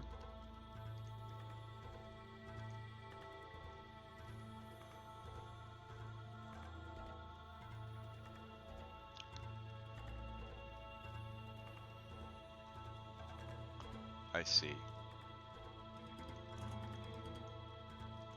I just wanted to check something here really quickly on people's stats. Interesting. You can no longer set the limit of how far you guys can see. So that's weird. Okay, cool. It is what it is. Very good. All right, so you guys are all in this room now, and you can see through your various abilities to see into this spectral area. You can see these things. All of you feel uncomfortable. There's a smell of death, even though it was a long time ago in this room. Where would you guys like to head next? Let's head south. Didn't the ring, wasn't the ring or whatever locate you were locating? Right. That spell is still running, by the way. And Is that's... it? Oh, Is no, it it wouldn't be, concentration? because... Yeah, it's concentration, and Steve turned that off. The last direction you remember it coming from is roughly over in this direction. That's the last place you read it from. So I say we head down that way and avoid any other trouble. All right. Right. All right. Druger just says, I'll take the front line. He moves up into here, starts moving his way through the room. 5, 6. There we go. So that's his move. Steve, I take it you're going to move yourself up next to him. Yep. Yeah. All right. So you come up to here. Okay. The girls, you coming in next. You're coming. Dave. So is it? Yeah. And then Angelina, are you gonna go next to her? Yep. All right. Sorry. Shit. Sorry. Hold on. Ah. All right. And I'll get Angelina there. And Damien coming up behind to here. Damien goes, folks, I've got a really bad feeling about this. Cauldron, are you picking up any traps in the room? Cauldron, give me a perception roll. Yep, working on that. Nice. Beautiful. You're pretty certain there isn't, but you think you hear what sounds like lots of rats skittering across stone. No traps. Lots of rats. Okay. Can I? What do we do? This is gonna be bad. But we're all protected. Yep. All right. Next turn. So where do you want the dwarf to try and walk to? You can see a fireplace. Now that you guys are a little bit more into the room, you can see that over here on this side of the room, there's another one of those fireplaces like the one you just saw. There's a door very similar. No, that's not a door. Sorry, a fireplace that also looks remarkably like the one that you had seen before over on this side, like the one you guys came in through. There are slats of some sort here, almost like the arrow slits you saw in the doorway down here to the south. But in the middle of the room, there are broken benches, busted tables, some toppled over pillars that are in the center of the room. Yeah, I don't think the rats toppled the tables. I guess we keep going into the room. Okay. As Druger comes a little bit more towards this, he's gonna walk. So you want him to go in the direction that you're hearing things, right? So he comes. No, the direction, just the general direction Okay. of where Steve thought the object was. Okay, you get over here and you see that those are essentially windows. And so Cauldron, you're moving in next to them. Angelina, Damien in the rear, right? And Elren, you're moving up with the rest of the party? Yes, sorry. Okay, no worries. And I'll put Angelina there and Damien in the rear. As you guys get here, you can kind of see what looks like a dark spot here and here in the room. So there's something there. It's kind of hard to see through the webs. You can see that this is a doorway, a window of some type, and the window is looking out over an open area, and you can see that the ground is about 20 feet below. There's nothing on the other side of that window. And just as you guys are coming to that realization, Damien whips his sword out and spins around. Here we go. And as he does so, this becomes visible right behind him. Dude, I knew it. The second I saw the webs, I was like, I knew it. It's coming. The spiders are coming. So, ladies and gentlemen, boys and girls, what is the phrase we use right now? Oh, shit! Everybody, roll. No.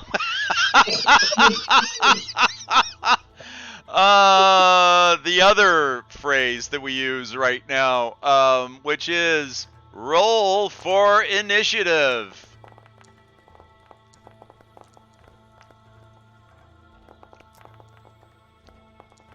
That's seriously not what we were thinking about, but I like the idea nonetheless. So let's just quickly get these up together here. I mean, let's be real here. That's the phrase we would use. Actually, that is exactly the phrase that I would probably be using right about now. And as I would also be saying, I need a new pair of underwear. Because if I saw a giant spider, I would definitely be in very, very, very bad shape. So, that having been said, we pick up our combat there. So, and where there's one, are you sir? That is judgmental. That is stereotyping, and I'm really upset that you beat me to it. But yes. And I have a feeling this one's baby. I don't know. That's how it always goes. You better hope not. That's how it always goes in the movies. I've seen this movie. This movie doesn't end well. But yes. This is where they make a stupid decision. Yes. Ruger, it is your turn, sir. Despite the cat-like reflexes of Damien, you rolled better than he did. Yeah, that surprises me. So from here, can I reach the... Yes, you can. Okay. I will attack with an extra attack. There we go. I'll even give it a booming blade. All right. Target him. Or it, I guess, is more accurate. Now, I can only do one attack with booming blade, or I can still do two attacks. So, booming blade is essentially part of your attack. So, when you attack, you set booming blade, but in your case, you'd want it to be the second attack. You don't want to do it on the first one because it's a cantrip. But we figured out that it was the cast the spell action instead of the attack action, so therefore he couldn't use two attacks. It doesn't, but that would make absolutely no sense though, because the only way you can establish booming blade is to strike with the attack. That's how. But the attack is part of the action of casting the spell. If you do one attack, they could never use it. Okay, I get your point. That's right. You're right. I thought we figured this out. I thought we did too, and now I realize I figured it out wrong. That's fine. Go ahead, Ruger. Let her rip. You're going to use booming blade and target the giant spider, correct? No, if it's just a giant spider, not undead, I think I'm going to let the protection wear off and just go with another spell or something. Okay. So I'll just do two attacks. Okay. I think I might do more damage that way. All right. Target the spider.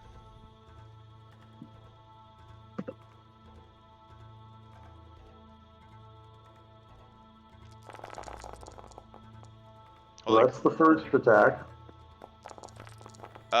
You hit and did a significant amount of damage. We're not getting our animation. That's fine. You still manage to hit with your silver longsword +1. You do two vicious swings. One hits and one misses. The first one strikes the spider for a significant amount of damage, slicing off one of its legs, and greenish, inkish ooze starts squirting out of where the appendage was originally coming out of the thorax as it starts to make a really creepy eking sound as you do that. Good soup. Good, exactly the soup. Who said the good? Spider stew tonight. Who said good soup? Me.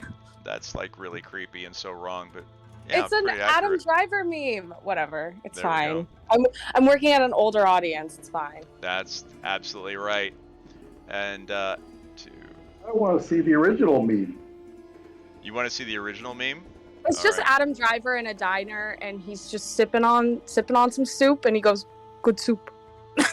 That's it. That's literally it. Another spider drops down and targets Angelina. And he is going to cast a spell. Here we go. The spider? Yes, well, it's not really a spell. It attacks like a spell, sorry. He shoots out web. Spellcasting spiders is like Yeah, twice I as know. scary as regular spiders. This gelatinous, fibrous web of netting spits out of the spider's mouth and splashes on the ground as Angelina dodges out of the way, and it splashes harmlessly on the ground in front of her and misses her. Ooh, nice moves, Angelina. Man, you're like rocking it physically this time. Come on. Yes, and then just as you say that, from behind you, another spider drops out, and he decides to target Elrin. No. Yes, sorry. Bug Oh, bite. I think you need to go Thunderwave on his butt. Alright, well, you guys are a little close for Thunderwave, so hopefully she doesn't. He tries to use web on you. And he also misses. Idiot. Yes. These guys... Yeah. As I recall, this is the way it went down in the forest, too. These guys kept trying to tangle you guys up, and none of them get hit with the broadside of a barn. We're good against spiders. We are. You are, in fact, good against spiders. Oops, sorry. I accidentally double-clicked. So the spider that you had originally attacked has taken considerable offense at having been whacked. He is a spider after all. He does have his pride. You So- got 7 more. He chooses to strike at Damien. And he also misses. What is these guys? I can't hit. What is happening? All right. So You sound like you're disappointed, DM. I am Right. slightly. I am slightly. Damien decides to take advantage of going after the gentleman, the spider that is in front of him. So he turns about and withdraws his sword, and he uses Talon to strike. And he misses horribly. Yeah. Yes, he does. So he chooses instead to use his second attack. Striking again. Come on. Come on. And There this you time go. he hits. And he manages to hit for 11 points of damage. A very vicious blow struck to the arachnid in question. So just a second here. So let me make sure these guys are showing in our combat markers now, because they need to be. This guy is, which one is this? This is the disapproved. So that way he's in there. And who else? Which is this guy, which is the cavernous. So there you go. I want to make sure you guys have your spiders straight so you know which ones you're attacking. So when he lays around the castle, he really lays around the castle. Exactly. Get that fat one. You guys go get him. All right. Cauldron. And not miss. He's Cauldron. a sure thing. There we go. I'm assuming that was sneak attack with the dagger? Yes. Yes, That's very, very huge, Did you- massive strike against the spider. Could you remove the sneak attack, like the sneaky condition that I have? I think because that's what's causing me to automatically roll sneak attack damage, which is good, except for when I don't fulfill the requirements. Yeah,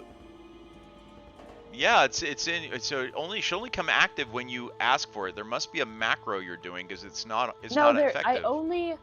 I've clicked the sneak attack macro, like the one that I found in the 5th edition, like it comes with the thing. Once, like last session or the session before that on accident, and then it's just been applying ever since. Okay. I really am loath to remove this from you because let me check something really quick. Because I'm gonna attack again, and then you'll have to manually add the hit points again. Okay, I'm gonna try just deleting sneak attack and see if that works. Because the effect's not running on you. I'm looking at your active effects right now, and it's not running on you. Interesting. Yeah, let me check one last thing. Let's go under dynamic active effects. Enabled effects. No, it's not even running. Okay. You have aid running. Oh, you have a custom macro that's running. Okay, Did you turn that off? I just tried turning it off. Let me know if. Here's hoping that it was the right thing to do. There was a custom macro running underneath your aid. Yeah. Here's hoping. If not, I'll have to put it back on. We'll figure it out. All right, go on. Squash the bug. Nope. All right. Add 5 damage back. Yep. Which is good because, well, good and bad. But that's fine. If that's the worst we have to do, it's no big deal. Okay. You know. I just figured it might be easier to do add the 3d6 than to take it away every turn. So here's what we'll do: just run the attack manually, and we'll roll the damage manually. It'll be easier. You and I both understand the math well enough to be able to do that. So. Yeah. All right. Cool. All right. So you missed with the second attack, so no big deal. You didn't do the damage that rolled anyhow, so no big deal. All right. So do you have any attacks left, Cauldron? That's it. You're good. Okay. Druger's like, hate bugs. Takes a step forward. Excellent observation, Druger. Yes. Running forward, he's got Hugh in his hands, and does his attack. Just want to see if there's anything else he wanted to try and do. Sweeping attack, quick toss. No, that's fine. He's just gonna do this attack for the time being. He uses Hugh and takes his swing. Oh, and does an absolutely vicious amount of damage with Hugh. And his second attack also, but his second attack misses, unfortunately. His first attack hit for an absolutely brutal amount of damage.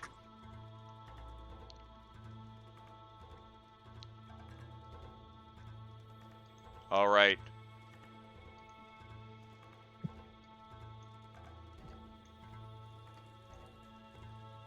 And as he goes to get into position to go after that spider, another one drops out of being hiding up in the webs and chooses to try and attack Druger. Is it just like its brethren? It spits out its mouthful of gelatinous webbing. And again, misses. These guys have not rolled above an 11. Trying to hit you guys with webs. The spider gods clearly love you. I don't know if that's a good thing. Yes. Self-hating spider gods. Yeah, well, they are still spider gods. I mean, we don't we don't judge here, but You now have another spider that has dropped down. This one choosing to go after Elrin. It's as if they were sizing you guys up as you came into the room. And he tries to web you.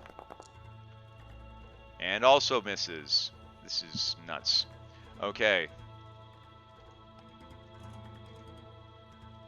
Elrin, did you cast a spell on the dice? I Come on. wish I could do Go that. for it. We're just lucky today. It sure seems like you did. Well, Kenji's not here. That always makes a difference. Yes, exactly. One more drops down from the ceiling and targets Druger and spits its obnoxious mouthful of silk with a critical strike. Okay. Yes, but he has to make a saving throw. And with his strength, Good. he gets smacked across the arms, and he goes, "Are you kidding?" And he rips both arms up, and there's this ripping sound like the tearing of fabric, and the webbing goes shattering in a million different directions. He goes, "You'll have to do better than that." The only one that strikes hits the strongest person, and it's, like, pointless. Angelina. And what is Angelina going to do? Here's what I'm thinking. Here's what I'm thinking. I say Angelina creates a diversion with something like Alchemist Fire in the other end of the room, and then she yells Thunderwave, retreats, everyone retreats, and then the next turn Elrin does Thunderwave. Oh fuck, but everybody's still there. But I'm thinking we can set up Thunderwave. All you right. know what I mean? And Leo, we you know what's another AoE spell that'd be really effective? What? You probably know better than I do. Spirit Guardians. Remember I told you about that, which is kind of like a zone of death. Yep, yes, sure thing. But does that hurt other people? It doesn't hurt us if you specify that it doesn't. Okay, Spirit Guardians, you said? Yes. Oh, and it's prepared! Lovely. Alright, that works. How many is it? Distance of 50 feet neutral. If you're cast a spell, you can designate any number of creatures you can see unaffected by. But it does have a range of 15 feet. That's its radius, right? Yes. Well, it's 30-foot radius. 15-foot radius, 30-foot diameter, I believe. Let me double check. Maybe make sure. It's 15. Oh no, around me for a distance of 15 feet for the duration. Wait, is it Angelina's turn or Elrin's? Oh, it is. It's Angelina's turn. Sorry, I'm getting ahead of myself. Sorry. Hold on. All right, Angelina's gonna. Oh, she also has Spirit Guardians. Funny how that happens. Funny how we kind of planned that. Yeah, it was one of the things where we are sitting around going, you might want to bring some bigger. You need to bring a bigger boat. So. Yeah, Elrin can reach all of them. Yeah, Angelina can as well. All right. Oh, okay. I think I just rolled it. Did I not? You did. Now, you need to target everybody who is in the effective radius. So let me help you. Everyone? Yes, so what you need to do is something like this. There you go. I targeted all the spiders on accident. Yeah, I just didn't target them, I don't think, did it? I have them all lit up on my... I don't know. Oh, they're all lit up. Okay, cool. Go ahead and apply active effects, and then save DC. Alright, so the spiders need to save against this, which for Angelina would be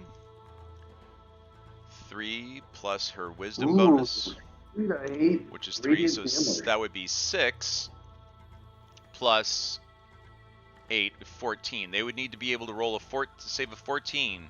So all the ones with the blue dots are the ones that you targeted. This guy, you actually can't. He's too far outside. Okay. This one can. Let's do those saving throws. He needs to get a 16 or better. He does not. He takes full damage. Yeah, poopy. And now this one here. He needs to roll.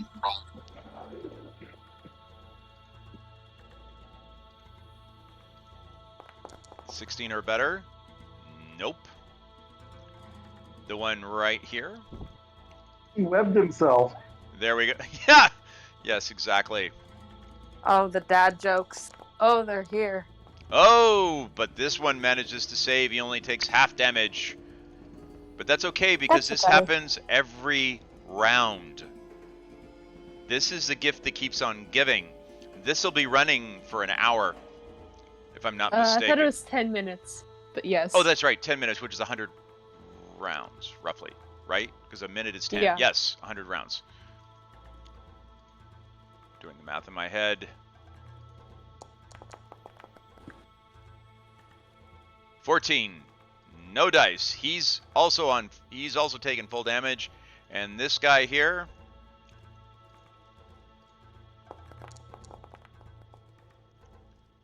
He does not Nope.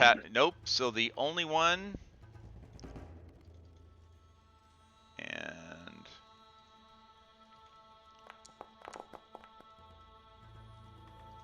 nope.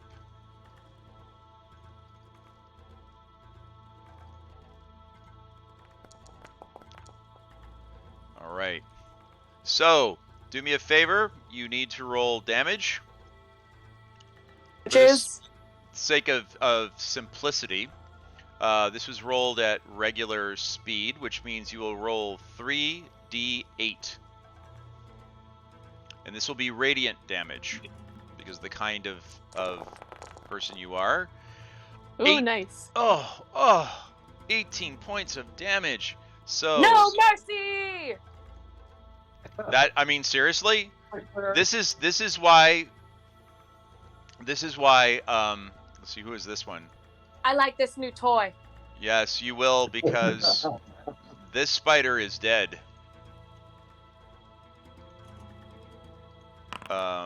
This spider is dead. Which one See, is I this? thought you would like being a cleric after a while. They call me Raid. They this one takes half damage. I'm picturing that guy with the black top hat and the big hammer that drives around the city. This Like one whack takes, mole. it was 18, right? Yes. Yes. Wow, that's a big wacky. He's been smackest very, very hard. Okay, and this one.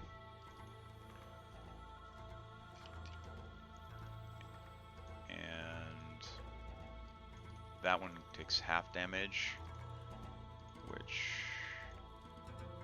nice, that's 8. There we go. Okay. Wow. Okay, I'm gonna choose, well, actually, no.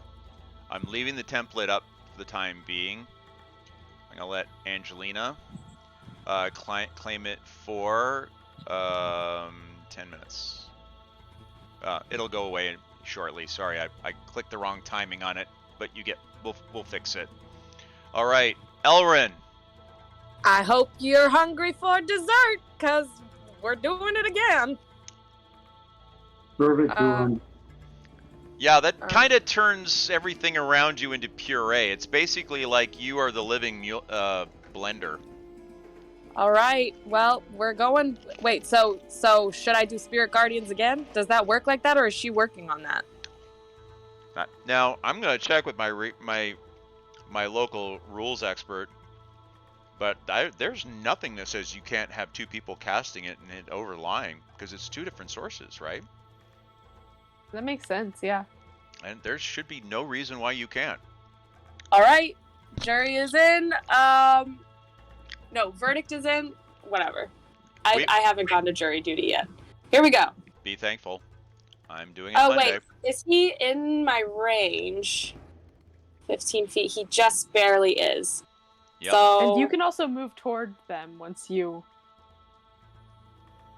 Yeah, I mean, Should I? there's a Oh, little yeah. weird You bit of can- shuffling.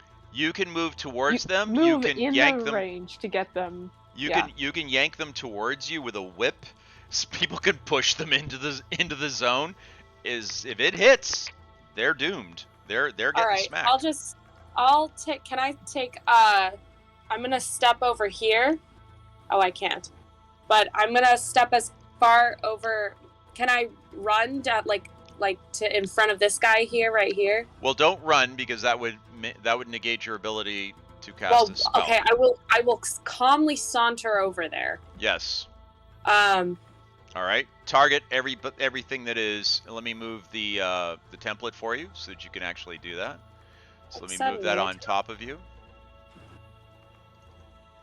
Yeah, are you targeting them for me? I cannot.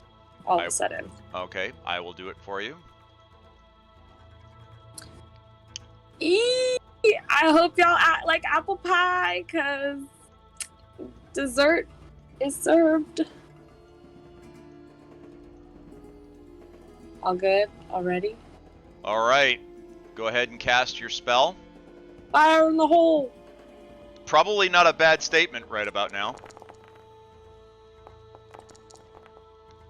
All right. Oh, and she gets the spell effect on hers.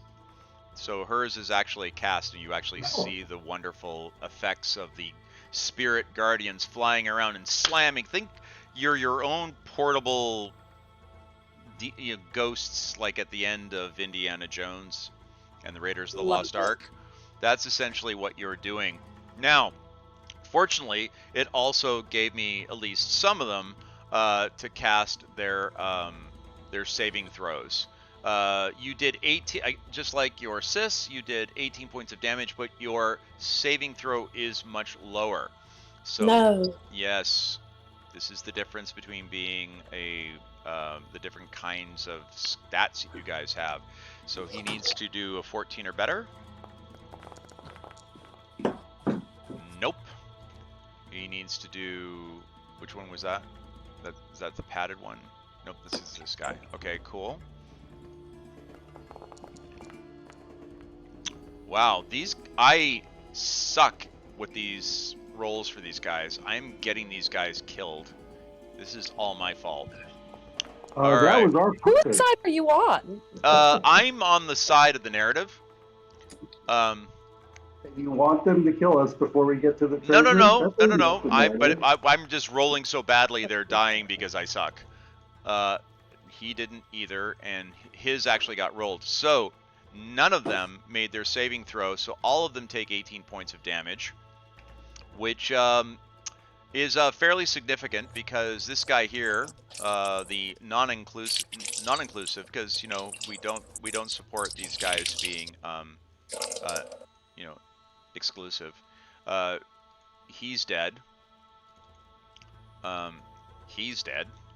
The disapproved. Let's see. He is not. He actually made his saving throw. No, he didn't make his saving throw, so he takes 13 down, 18 down, so that takes him to there. He's dead. The indistinct giant spider is also dead. And this spider is not dead, but really hating life. Nobody else is in range. Yep, so that's it. So you killed 3 and maimed 2. Ladies and gentlemen, that was the first round, only the second round of combat, technically, in this combat. I will let Elrin claim this, and it will last for 10 rounds, at least. It'll only let you keep it for 12 rounds.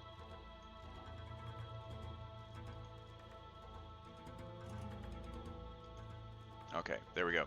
All right, moving along.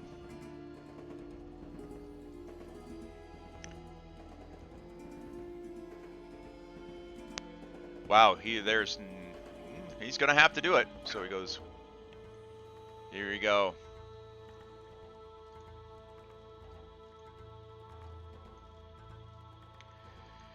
And another spider suddenly drops out of the ceiling to target Angelina. But he's going to regret that, as he drops down and targets her and tries to shoot her with web.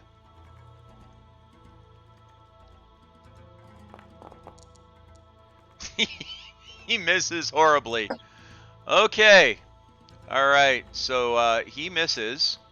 And now, I guess, no. Until we get to her turn, we don't have to have him take the damage till we get to her turn, as I understand it.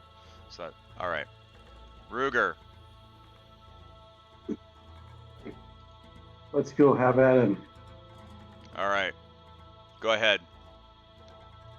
It's I switched it from targeting, but it's not letting me move. Targeting instead. Is this the padded one?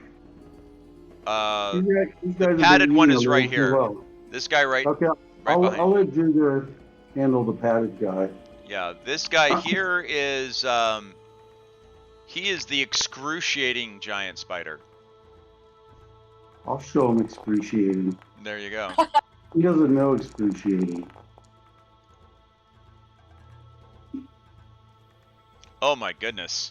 It's giving me error reports. I don't know if they matter. It's something happened to. It's just animation. It's just the animation that broke. Don't worry about it. So but that spider lets out what you would swear sounds like a scream as you smack it with your sword.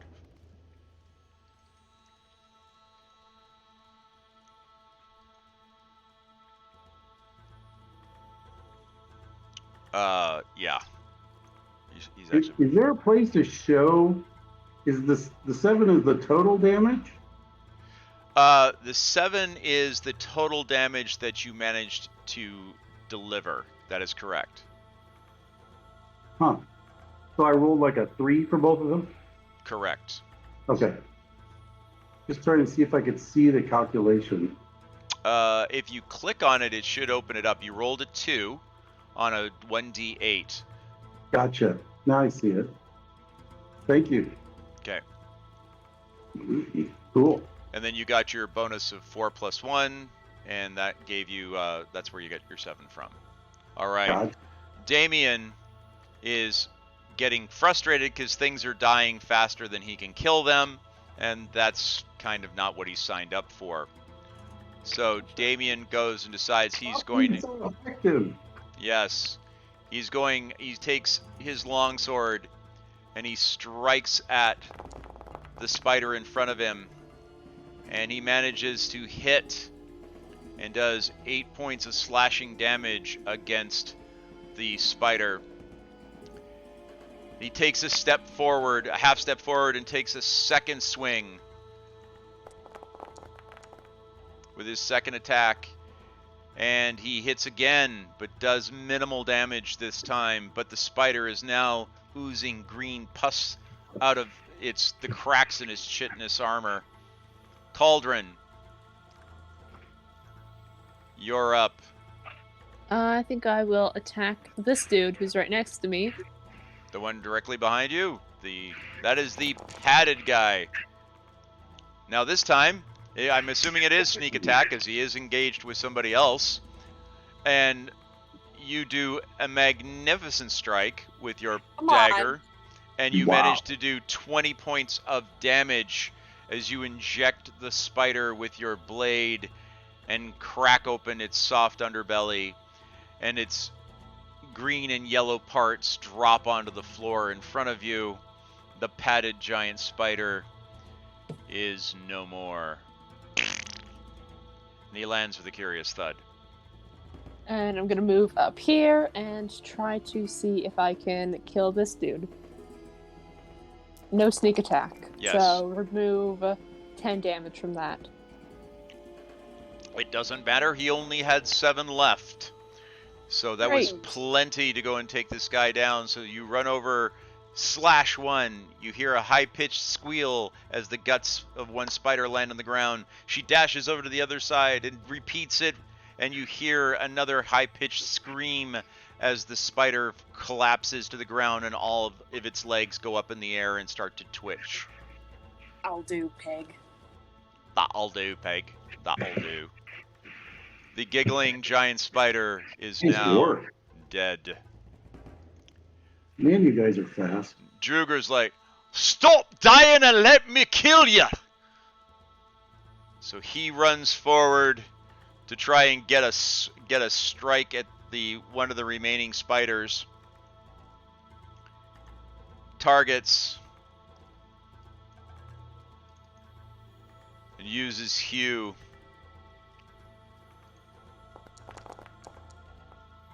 His first attack misses. His second attack. Oh, critical hit. 29, 9 plus 7, slashing, crit damage, magical. He hits him for a sum total of 16 points of damage. The spider does not have anywhere near that much damage left on him, and the spider is quite literally split in twain and lands in two rather curious heaps on the ground.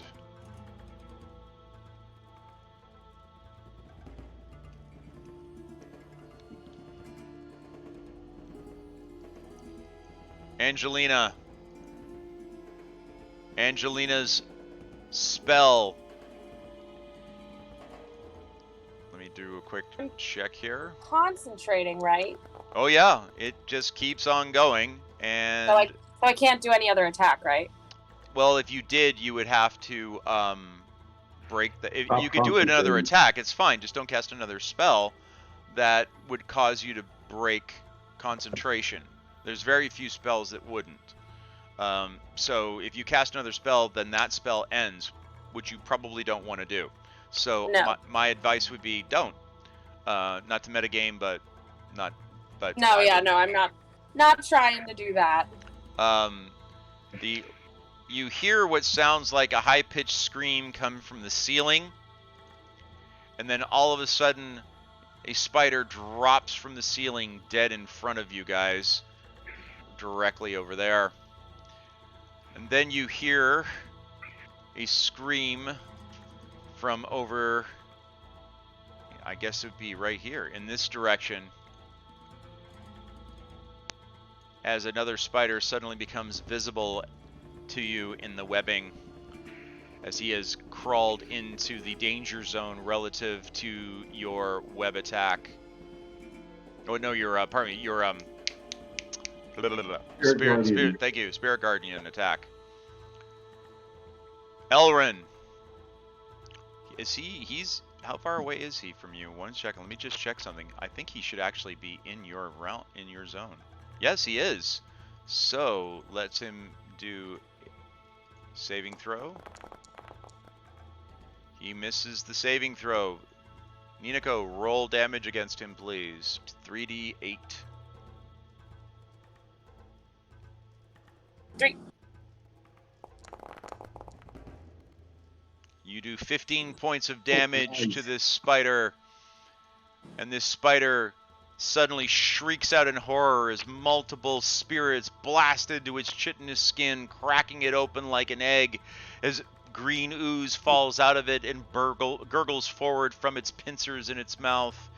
It drops from the ceiling, landing on its back into a heap on the ground. And ladies and gentlemen, you are fairly certain there is no other activity in the ceiling above you.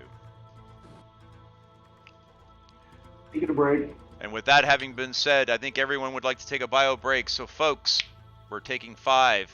If you're on the Twitch, we will be coming right back. 5 minutes, folks. Thank you. Pausing the game.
All right, folks, check back in once you're available. Uh-oh. I am here, but I think we're waiting on the others. Okay. I am looking for my classes. Just a reminder, Dad, that I'm probably going to have to skedaddle in about 25 minutes.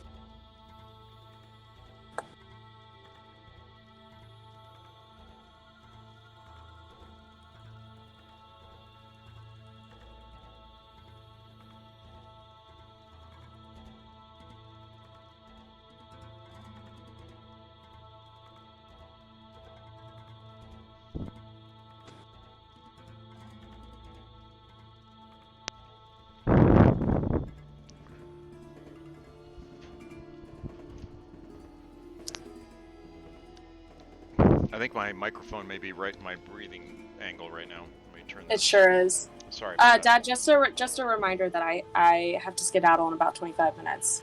No worries. Well, the party may be worried. Yeah.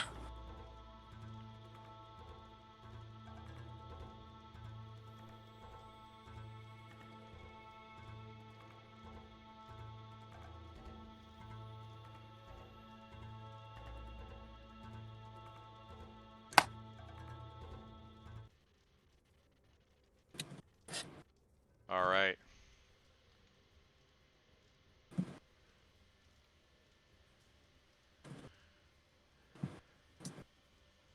Now that the combat has ended, you guys are in kind of more of a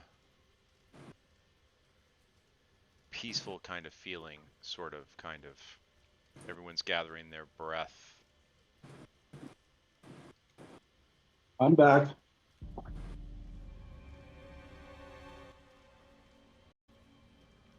Anybody injured? Think so? No, the spiders quite literally didn't lay a finger or a talon fang on you. Well, they spent too much time trying to web us to death. Well, that's the way they hunt. They I know. they web their opponent and then they bite them, then they carry them up into the ceiling to desiccate, as they use you guys essentially as a keg. You. Yes. Yes. So. That was exciting enough. I'm not sure I could handle Ravenloft right now. Yeah. Lots of dangerous stuff that can happen, unfortunately, or fortunately, take your pick. So just So I let the party know that the ring appears to be on this level. So maybe we should get moving as fast as we can, but stay on this level. Sounds good. all right. Do you want to check out the south side of the room because that's where it was coming from? No, Well, I don't see a passageway that way though. maybe it's in that little alcove somewhere, hidden or something. Those look from here like they might be stairs. That might be why we can't see them. Oh, Might have to go through the door or go back to the other room and go try the south door. So we may as well keep going.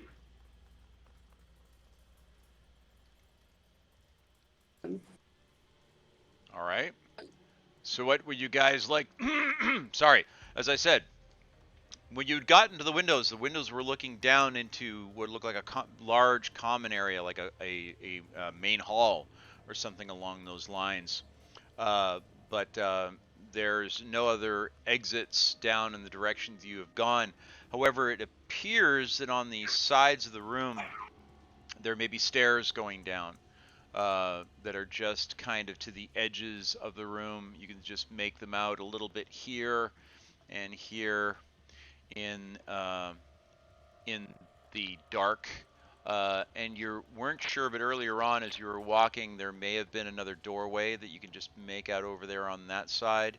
There are what appear to be arrow slits in the far end of the room, but those arrow slits seem to have been bricked over, and they are no longer seeing clearly to the outside, although there is a little bit of visibility beyond it, but there's not much in the way of light coming in, so it looks like they've been sealed up to the outside. So they don't really provide the protection they used to. And then, of course, there's the door you came in from. Why doesn't Damien see if he can listen at the door on the northwest of us while Cauldron does a quick check of the room to see if there's any loot? All right. Sure. He's pretty perceptive about that.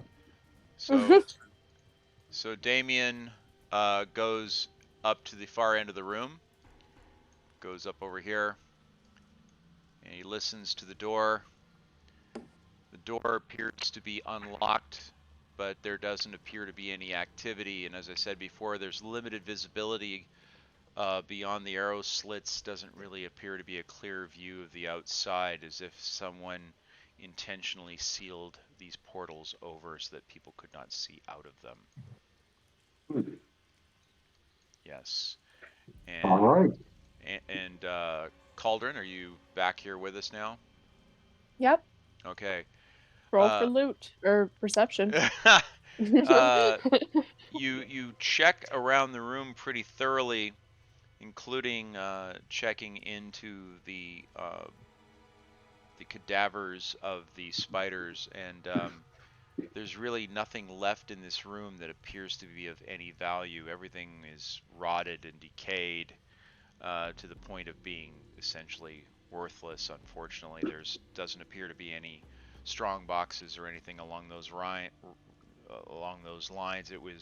This was basically a kind of a rallying room, almost like not quite a cafeteria, but basically a large common room for soldiers. But all the gear here is unfortunately well beyond being serviceable.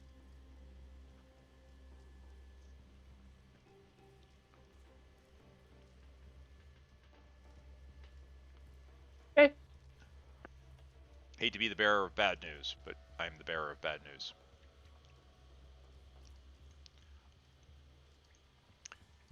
Damien says, "Do you want me to open this door?"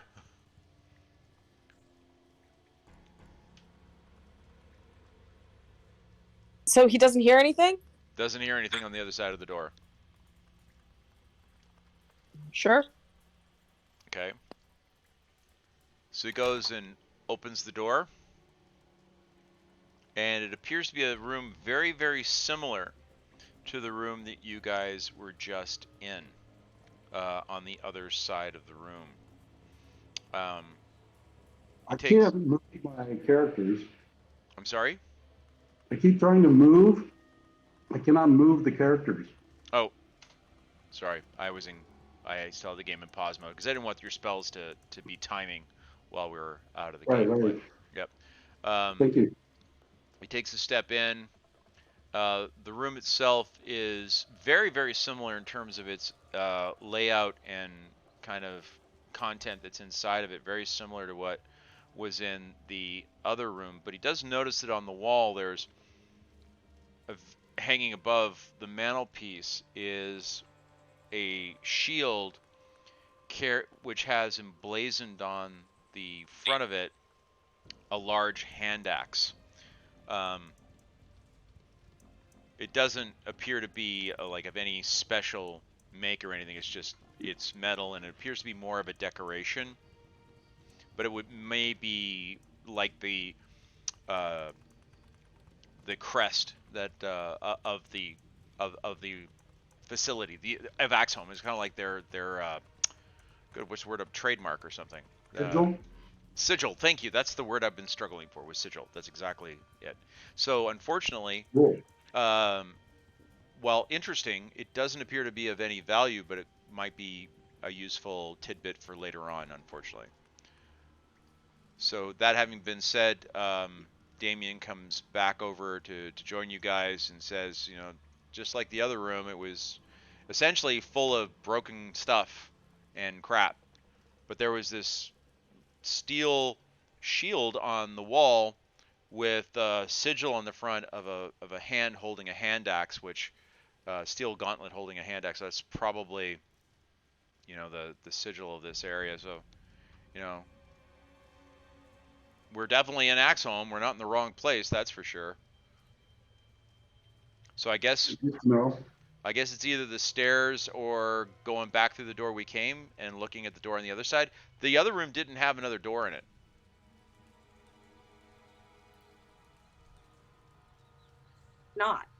Did not. Because, you know, the room we were in originally had a door to the south. The room I was just in did not have a door to the south. That was just it was a dead end. So maybe we have to go back out and go to the door on the south. Well, we can operate that. He takes a step over. There's a staircase here. I think there's another one on the other side of the room. So we either go down these staircases or we can try the door that's in the room we came from. I'd like to go south from the room that we came from. Yes, that's what I was trying to say. Right. All right. So, I'll back you. You want to go in first? Sure. Who are you talking to? Eva. Oh. Sure. Sorry, Cauldron. I should know better. All right. So he meets you up at the door. So you went in. All right.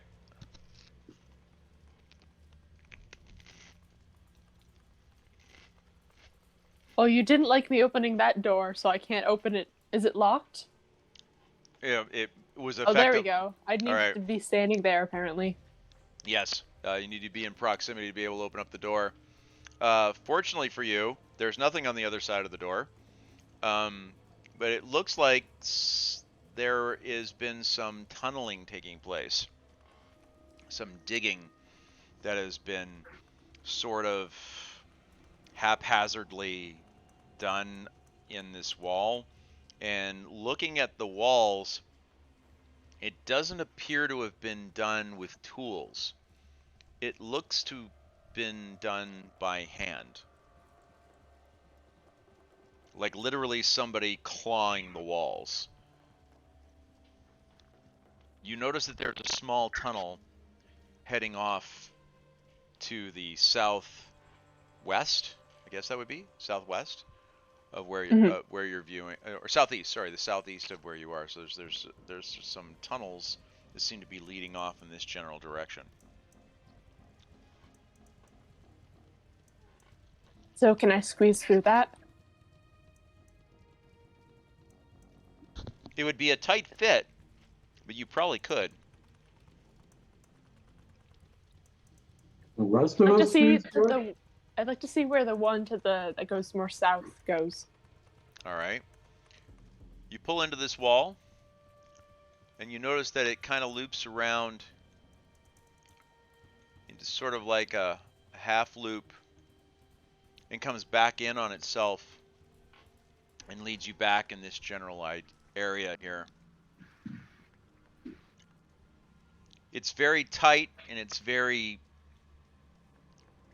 windy, but you get to the very end and it appears to have just stopped into nothing. Eventually you manage to squiggle and squirm and twist and turn, but you manage to get yourself back out the door and back out of the tunnel and back out to the main room. And aside from having a very serious case of the heebie-jeebies, you didn't really find anything of value as you went down into that area. Well, nothing really there. Right?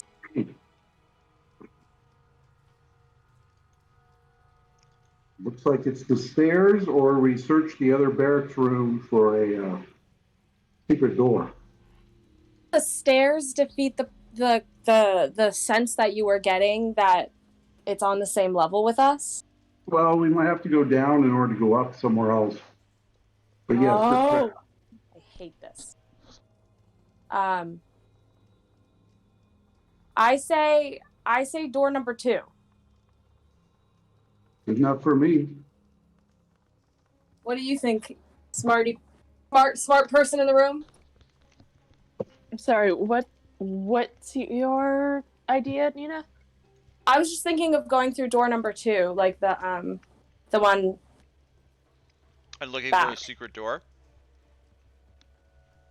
No, the The back stairs? around from where we came. So this is the room that. So We this just- is the room We just did where that I room. am. Oh, where I my- am. Where my cursor all is. kinds of. Well, I forgot where we parked, clearly, because I have no idea. I'm sorry, I am confused. Then I guess. Sorry. So it's the staircase or what then? Or the room that Damien found and checked to see if there's a secret door in there that he missed. What do you guys think? Not sure there's any way to avoid going down the stairs. We could check for a secret door first, though. Yeah. Cool. All right. Aldrin, Druger, you're the pros. All right. Damien offers to come with you over to the room. Kind of watch your back. So does Druger.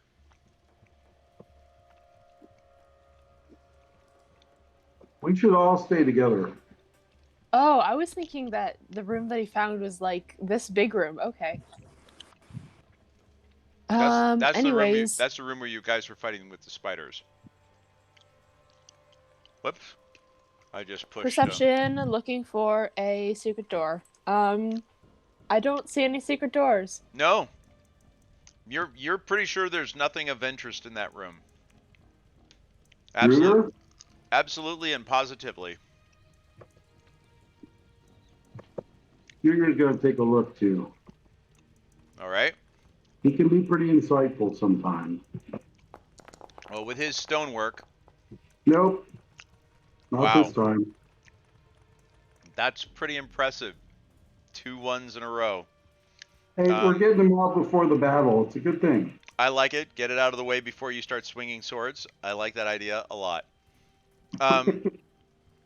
But no, Damien does stick his head into the fireplace and does point that he thinks that that's where the other chimney you guys spot probably comes up. Stands to reason. Does he roll perception or anything, or did he do that already? He did. He didn't find anything of interest in there, but he was able to kind of determine that that fireplace did most likely go up to that other chimney that you saw on the roof. Very good. That was more than you two were able to discern. We'll just put it that way. If there's a hidden door, it's hidden to us. Say Alright. is the staircase the only option then? Yep. All right. Staircase on the left, staircase on the right. What do you guys think? Let's head left, right? Because the vision said it Yeah. was like western, right? Here, South and west. let's head left, right. Could we possibly make that more confusing? Left, comma, right? Question mark. That's what I meant. Okay, All can we right. go down these steps? Are they navigable? They are navigable. And I will bring you guys over to the map. Where that takes you to. You guys gonna go over the one on the left? Yep. Yes. All right. Let me grab everybody here. Rigger, Cauldron? It is the Dungeon Master's. Let me get these out of the way. It is the Dungeon Master's handy dandy teleportation services to get you guys where you need to go. So we got everybody. We got 1, 2, 3, 4. There's Damien. Where's Cauldron? Cauldron? Ruger. I'm right here. Where's Ruger? Uh, Where'd you go, I'm in Ruger? the stairs. Oh, I'm in the you are. stairs. Oh, okay. I see. There you are. I'll put you there. You know. I'll put you there. And I'll put you there. So you guys have to kind of double up a little bit as you go down the stairs. And let me get you guys to where you need to go. Where is that part of the... They put both maps on the same... They put both floors on the same map. That's what started this whole problem in the first place. Alright, so let me move you guys over. This is so stupid. Why do they not let me as the DM see this?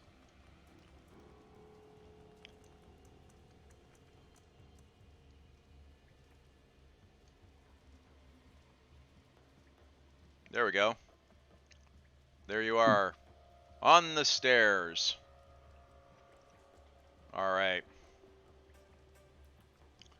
So you guys come down the stairs and you find yourselves in a room with a bunch of ballistas in it.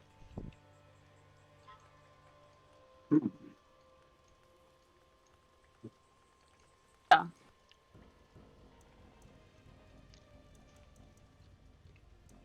But Hello? I guess we start going south and west. What's a ballista? Scorpion It's like a giant crossbow. Oh, I see. fires about It's a just on the 3 foot, ground. yeah, about a 3 foot long bolt of iron.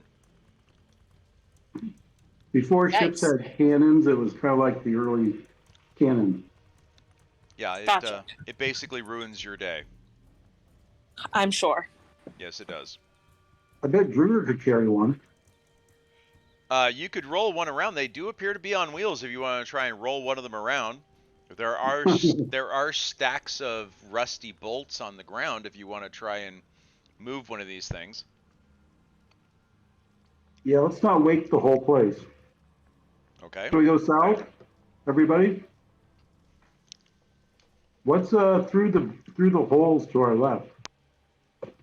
So as you look through the window, Steve, you see the entranceway right here. So that's where you guys were standing. So that's clearly where you guys came in. So Okay. you recognize this kind of orients you to where you were before. Gotcha. What you see over to this side, there's a doorway here. There's the stairs you just came up, and it looks like there's more scorpions and ballistas to the south as you head down in this direction. Well, let's head south till we hit a wall. Okay. Right. All right. So Eva, you get down to where you are, and you're pretty sure you see a wall. But you also notice now that the windows, as you look through here, appear to be behind the portcullis.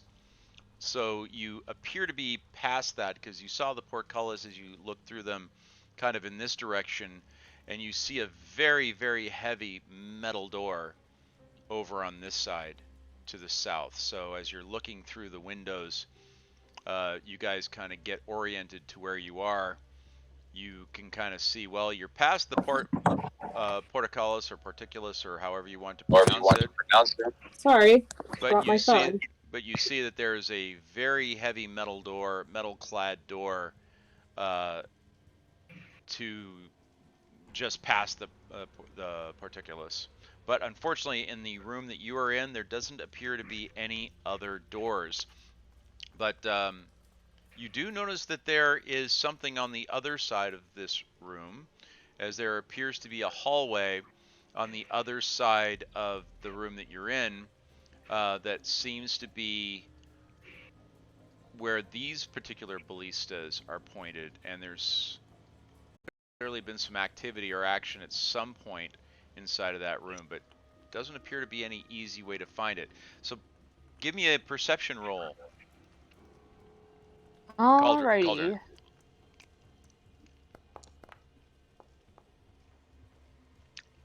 Cauldron's kind of lost. Druger. Not my strong suit. Can I use investigation? Well, give it to me with from Druger Oh, okay. for stone cunning.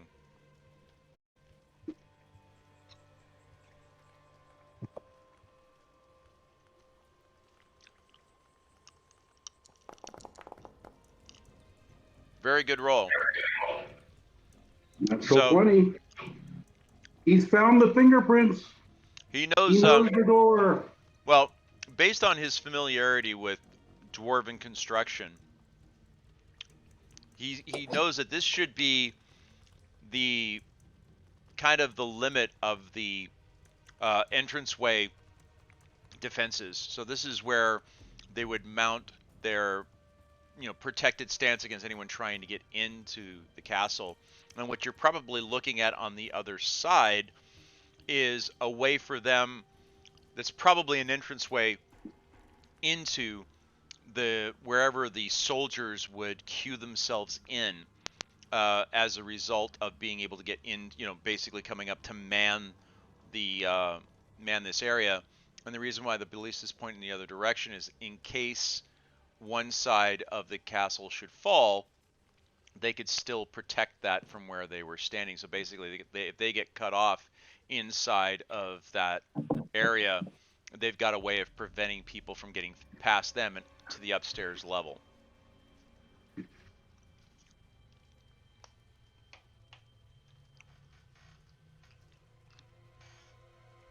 Well, now what? Well, Go back through the door. yep.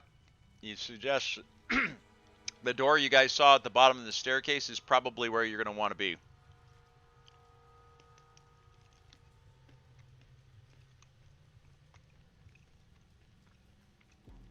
Go, go, go, go. Cauldron, Then we're going to have Cauldron give us a listen at the door. please. All right.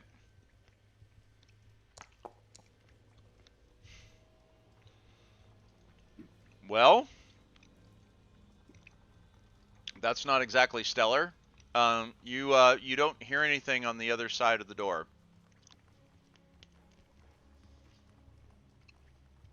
Right?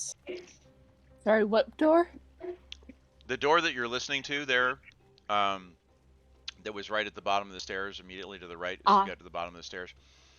You don't hear anything, but Druger does mention to you to be careful because it looks like there are major cracks in the wall around the door. It looks like there may have been an earthquake here at one point. It may have compromised the structural integrity of the hallway. Hmm. So maybe we should go back and go down the other steps? Yeah, I think so. Is that what he's saying? Last thing we need is a staircase to like crumble. Yep. Yeah. Okay. Back to the other staircase. All right. So you guys You go. want- You guys you go. want I'm gonna make this really easy for you because I just realized I dropped you on the wrong side of the building. You are now over on this side of the building, and it looks exactly like the one you were in. It's just on the other side of the doorway. Wow, that accurately represents how confused my character actually is. Yes, I'm well aware, and so's the DM. These are the things that happen as you're trying to work with a map that is being persnickety. But Very similar as you guys, and I will do this with Steve. As you go down to the end of the map, you notice that it's the same thing that you can see that it goes. But this one, you can see just a little bit behind the door, and on this side you can see that the hallways. On this side, you can see that the hallway's a little wider, but not tremendously wider than what you're used to seeing. So, And while there's a door. yeah, and there's a door there as well. But Druger notices as he looks into the hallway that there doesn't seem to be as much damage on the left-hand side to the hallway as there has been on the right-hand side. Ah, very good. Okay, into the hallway. All right. So Cauldron, you go and put your ear up to the door, correct? Because you are Correct. our early warning system. And this time you roll a 14. You're not sure, but you think you hear something. Could just be the wind. It's very, very hard to tell. I relay that to the rest of the party. Well, Okay. We can Sugar do and I will wind. go through. Now, Ruger, you noticed ever since you guys came down the stairs, the sense of undead and putrefaction is much stronger. Okay, I tell everybody, there's undead about. Be All right. careful. well, Let's what go we in the signed hall. up for. It's what we signed up. Well, you guys weren't part of the welcome wagon, that's for sure. Open the door and shut it several times because I'm an idiot. Okay. All right, Steve. As you start to go walking down this hallway, your divine sense is kind of losing. It feels extremely strong. You know that you're very close to either to an undead source in that room. Clerics. We're ready.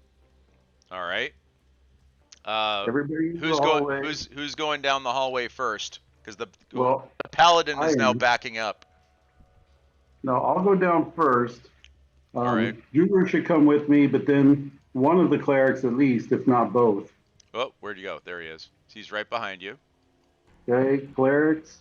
All right. Yep. Because you've got your spirit guardians going, so That'll be helpful, yeah. Yeah, that's kind a of. big help. Yes. Cauldron and Damien can fall behind until the spirit guardians wear off. Damien will pull up the rear, per usual. I hate to do this, you guys, but I have to skedaddle. Okay. Yep. I know that shit's about to go down, and I feel bad for leaving you, but I must We'll bid be you. fine. I must bid you adieu this week. Yes. Thanks for coming. Yes. It's been great. That was fun. That Oh. spider fight was kind of one for the books, right? That was Yes. a good one. You guys are really learning to kick some spider tail. Yeah. Well, thank you guys for having me this week, and thanks, DM.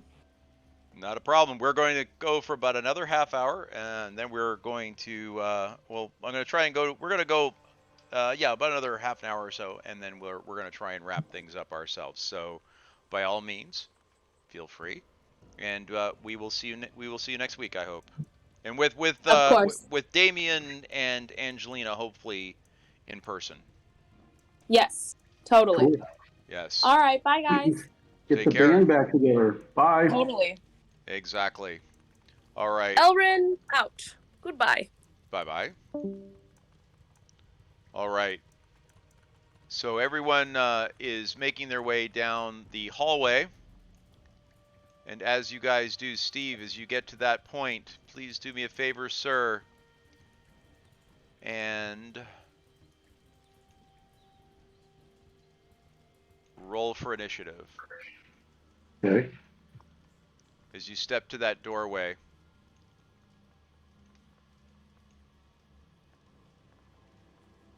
It's there's no roll to make on the Yep. combat thing. Yep. Okay, Wait for it. There we go. gotcha. All right. And I lost you guys here. Let's add you. It's being fussy.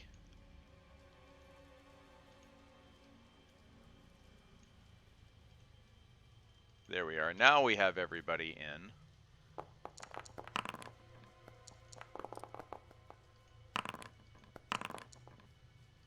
I guess I'm rolling for the clerics.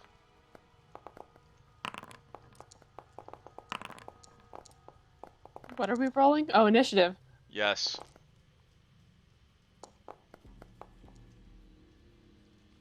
All right. So, Damien, as you come around the corner, you can hear over on this side, you can hear hissing and snarling coming from something that's over on this side. And it's questionable as to whether or not whatever is there knows that you are there or not. What would you like to do? Are you asking Damien? Oh, well, Ruger, because you're in the front, sir. Okay. Well, I'm not the stealthiest, so I think we'll just move forward a little bit so we can see. There's something in the. I can see something over there. Yes, I you can't can. clearly make it out. And as you can see it, it can see you. And combat has now initiated. Damien is stuck in the back and can't get down the hall because there's a bunch of people in front of him. Right. But rushing around the corner, you see a gray, bluish skinned creature come flying around the corner with pale green glowing eyes, hissing and snarling. It steps towards you and targets you. Where is it in the? I don't see it in the combat thing. No, you don't, but now you do. Ah, okay. And it tries to claw you.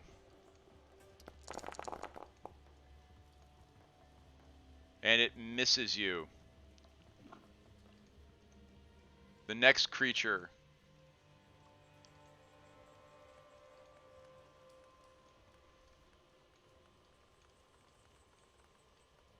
steps forward towards Druger.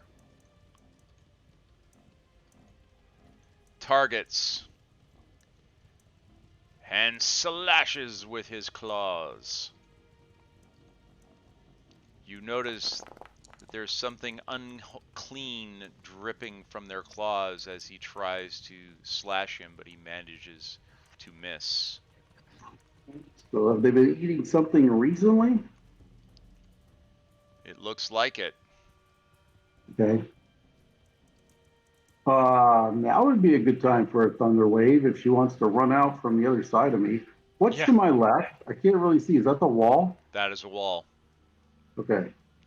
Angelina is directly back here.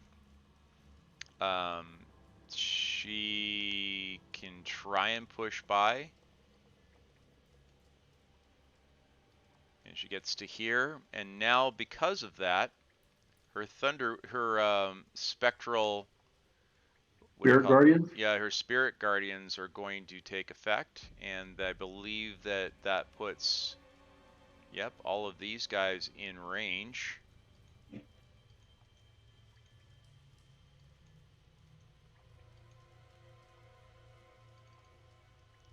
Alright, that means they take 3d8 damage unless, let's have them do their saving throws. I'm going to do, that's a D, they all have the same, so let's go with 3d10s. Roll them at the same time. And none of them manage to make their saving throw. No, it would be d20s, sorry. Sorry.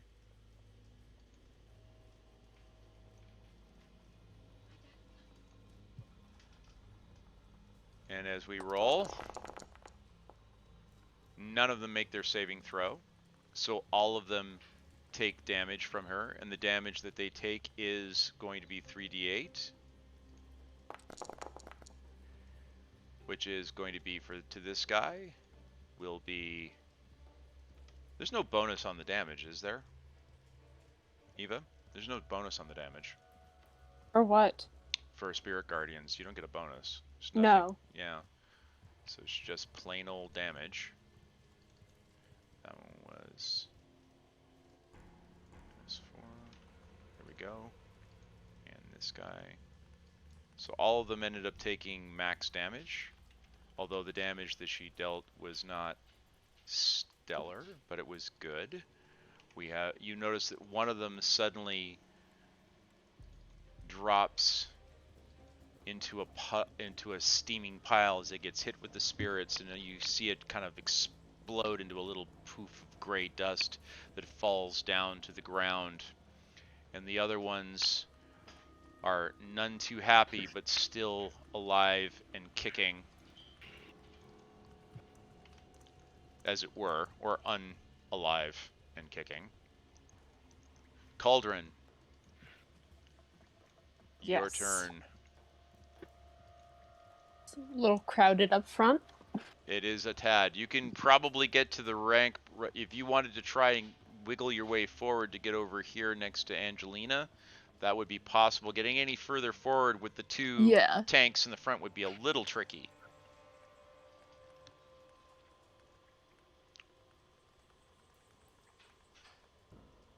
There you go. Alrighty, I think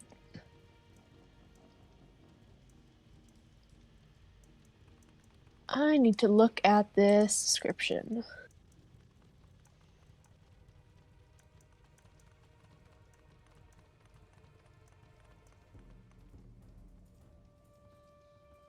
Checking out a spell. Yep. Flaming Hands. Well, that would Burning Hands would target everybody in front of me, and That's that'd what I was be going bad. to say. The dwarf may not appreciate the haircut. Am I safe to use a firebolt against one of them without chance of hitting a friend? I would say yes. But if you do get a critical fail, by the way, this is a bit of a house rule. When there's anything like a ranged attack and there's a friendly between you, if there's line of sight, potentially a friendly between you and them, and you get a critical miss, I roll to see if you strike them. Okay. Just truth, fairness and advertising. Oh my goodness gracious! Nice shot with the firebolt, and the wholehearted ghoul that you were shooting at, because they're all wholehearted, aren't they? Just bursts into flame, cinders, and then drops to the ground. And that's my turn. Wow, that was quite a turn. Fantastic. Oops, I still have the rangefinder on. Here we go. What is their rate of movement? 30 feet. 1, 2, 3, 4, 5. Targeting Ruger, sorry. You dwarves all look alike. But you're an Asimir now, so there's no excuse. He goes and claws at you. And he misses. No damage. The translucent ghoul comes whipping around the corner and is harping behind his brother, trying to get to you. Ruger, it is your turn. Excellent. I think I'll hit the guy right in front of me. I think that would make a lot of sense. Don't target yourself. I think have you targeted yourself? Oh, no, I'm sorry. Okay, good. Just wanted to be sure, because that would be rude. That would be rough. Yes. That would hurt. Oh, you missed. Second attack, critical miss. All right. Jesus, that was terrible. Yeah, So we go to the non-missile table. Oh, non-missile. Sorry. You are off balance, which causes you to lose your footing. Your next attack will be at -2 to hit. So when you go to do your attack, we need to put a -2 modifier into your calculation. It's not popping up with a window to do calculations, just to let you know. What was that? It No. doesn't pop up. I'll do it for you on your next attack. We'll put a -2 in there so that we take Yeah. that off. All right. It just doesn't pop anything up for me to do like advantage or disadvantage. Yeah, we need to. I need to change the settings so that you guys actually get that happening to you. All right, Druger. Druger is going to use a slashing attack, which allows him to target more than one. He's going to have to spend a point to be able to do this. He is going to use one of his abilities. This will be a sweeping attack. When you hit a creature with a melee attack, you could expend 1 superiority die to attempt to damage another creature with the same attack. Choose that creature. So now, I don't need to do that unless I strike it, I guess. But if I do, I get the chance to use my superiority die. So let's go ahead and do that. We're going to use the first attack against the being in front of him. He pulls out Hugh and attacks. And he hits and cuts it directly in half. And once again, it disintegrates into what looks like dusty rags as it explodes and drops to the floor. Seeing as how he was able to strike with the first one, he is going to use his sweeping attack and spend one of his superiority dies.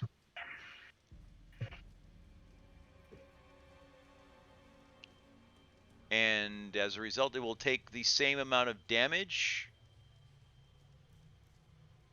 No, it takes the damage of the superiority die of the same type. So his superiority die is a D10, if I'm not mistaken. All right, it's a D8. So he'll roll a D8. We will use one of these.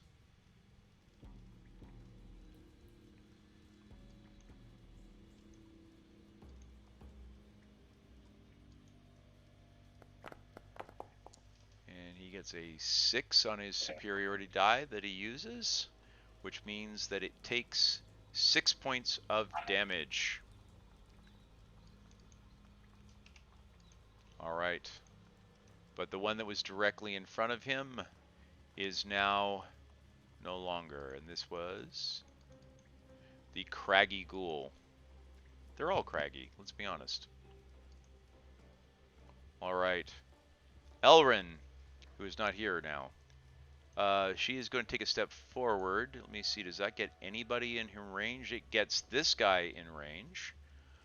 He is now going to have to try and resist. If he needs to roll a 14 or better, he rolls an 8. He does not. She rolls 3d8 against him. And she does 19 points. Oh, that's just rude. And all of a sudden, the demon spirits slam into it, and you hear a poofing sound as it turns into just a pile of nothing and hits the ground dead. So we now have several dead ghouls in the room. But this one, not to be deterred, runs forward because it's a ghoul. It's not the smartest thing in the world. And it targets Druger, and tries to attack, slashing with its claws. And does a critical fail.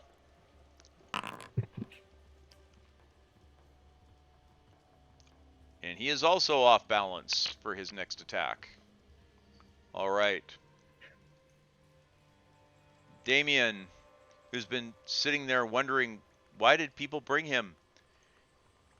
Whips out his longbow and targets the ghoul at the far end of the room.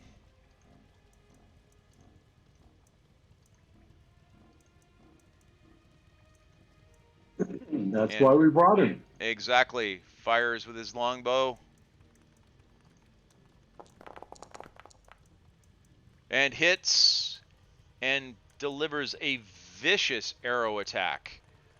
Nice. I mean, quite frankly, darn near he actually maxed out that arrow shot. So the ghoul takes an arrow directly into the forehead, and you see it getting quite angry and upset as a result. But Angelina is now rolling her damage as this gentleman needs to go and save versus her, which is for her a 16, and he rolls a 1. He will not be saving against that.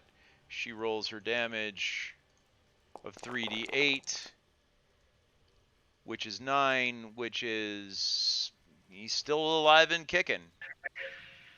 He's a tough little ghoul. Cauldron, there is still one ghoul alive in front of you guys. Actually, there's 2. There's another one that Wait, wasn't the other one in Angelina's range? 1, 2. Oh, yeah, he would have been. I'm sorry, I miscounted. That's all right. Oh, good point. I thought he was 1 square too far. And he also misses, so he would have taken, what was the damage she rolled? 9, I think. Yep. So he's also still alive and kicking. Awesome. Alrighty. Let's try to Alright. finish this dude off. Oh, nice strike with a firebolt. Hits him. You hit him in the head and you see it goes, and just like one of those cartoons where Wile E. Coyote accidentally soaks himself in gasoline and then lights the match, and you see the and then there's a little charcoal outline that suddenly turns to dust. These ghouls are flammable. It's just like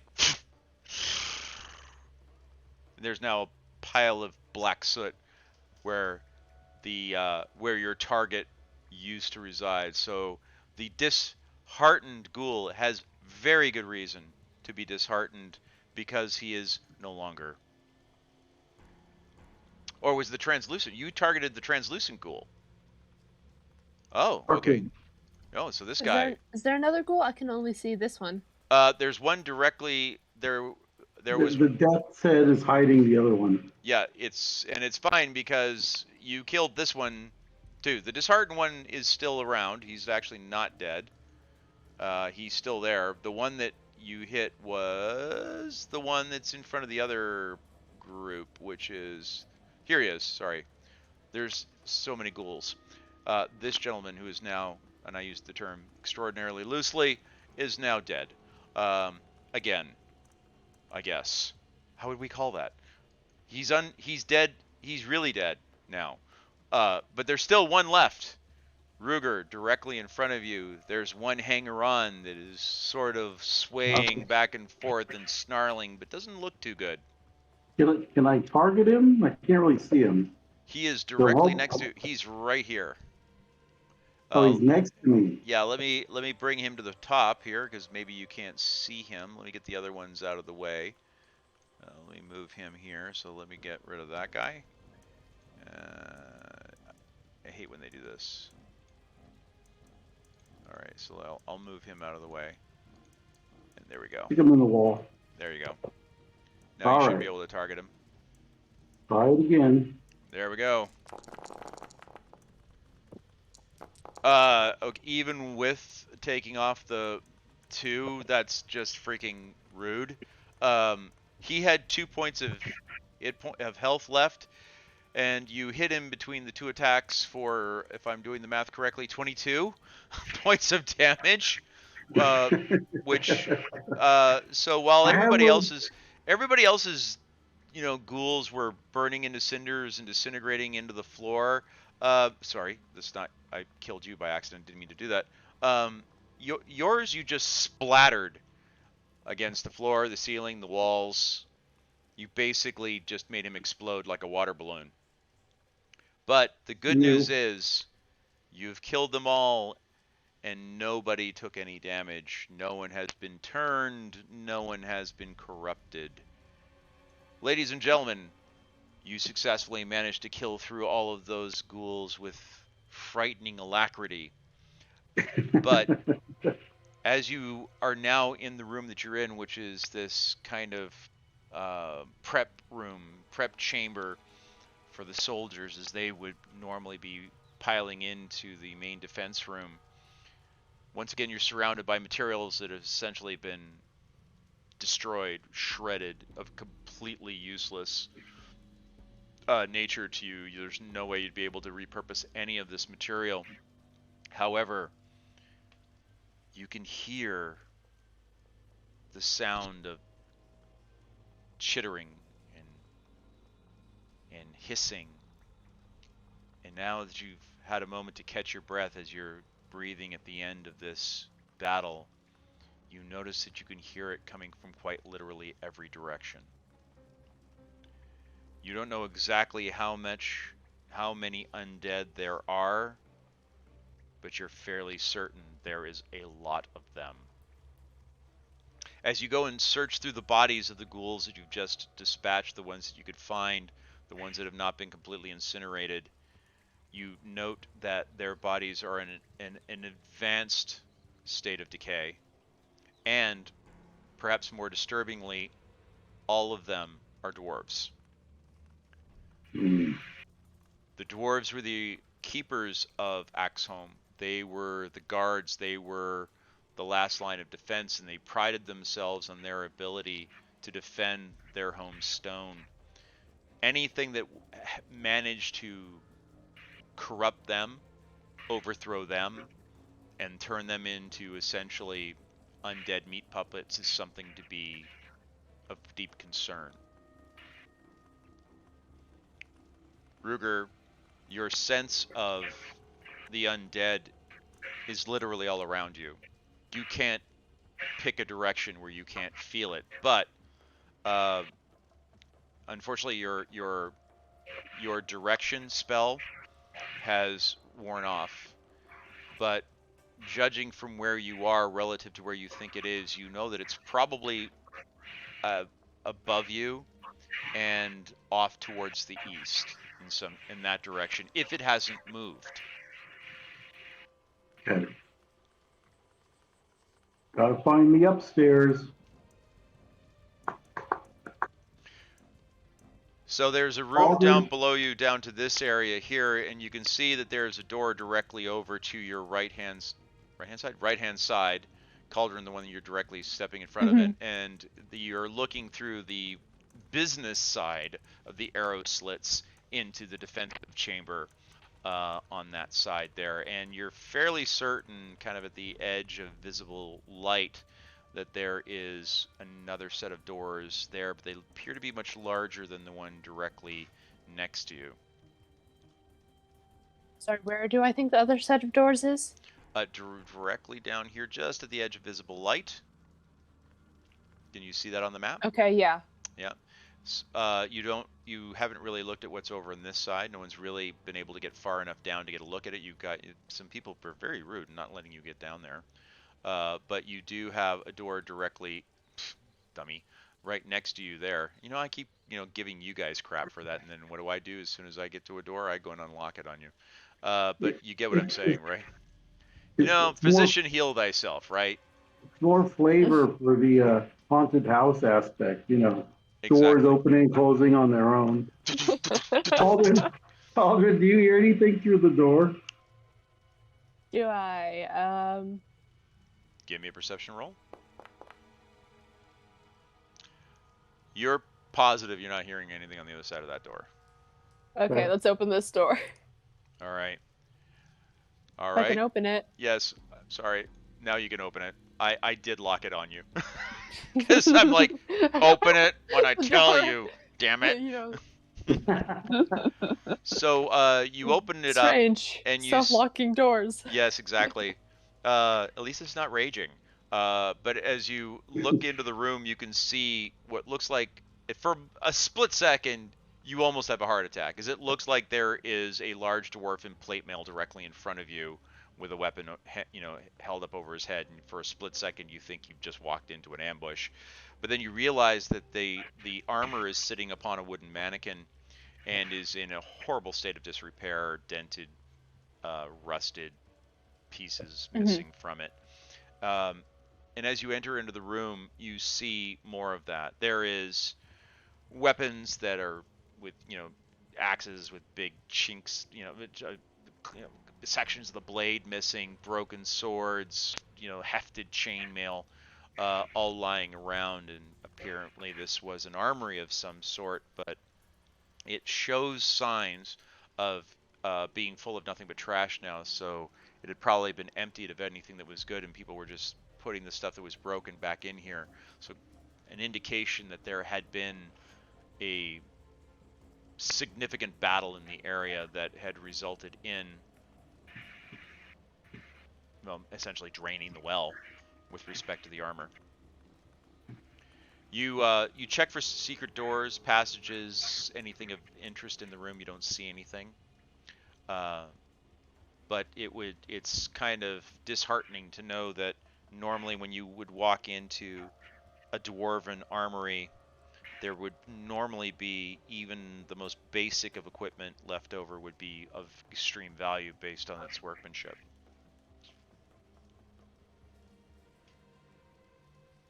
All right.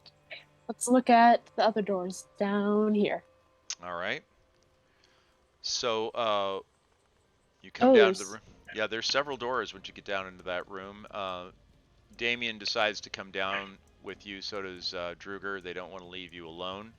Elrin and what has she got going on there? Elrind and Angelina, sorry, come down to make sure that they've got your back covered.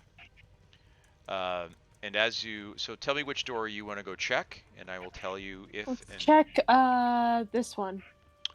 The one immediately there, the big double Yes. door. So the doors there are very large, a lot more ornate. They are actually barred. There is a metal.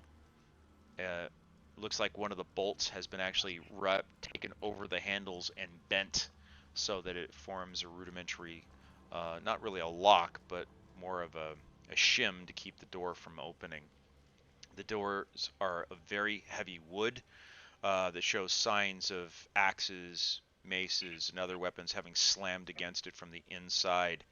But it is in fact closed and is in fact locked at this moment. Well, blocked, for lack of a better phrase. Yeah.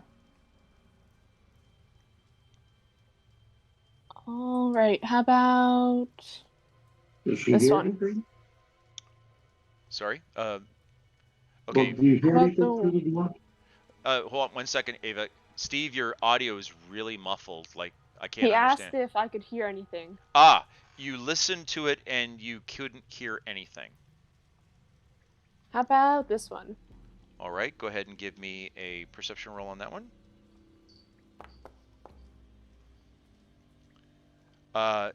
You can hear a whistling noise on the other side of that door. Not like somebody whistling, but like wind blowing through a small opening type of thing.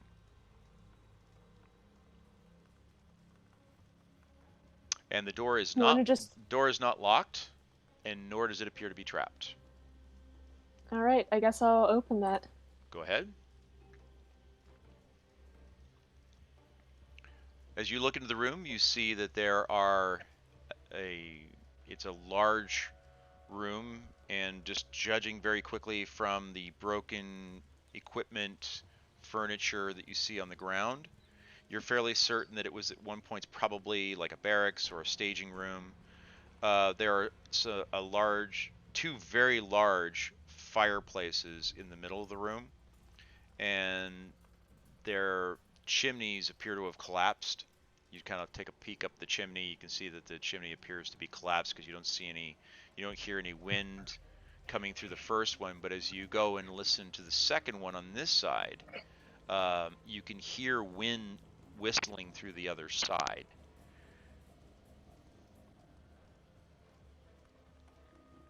By the way, there's large spider webs and cobwebs on the floor and on the ceilings there. Yeah, I think I might head out of this room. Based on your last experience. Okay. Do I hear anything behind this door? You hear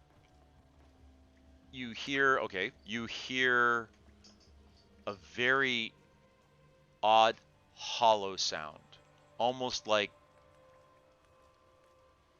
when you guys blow on clay jugs at the pub when you're done drinking.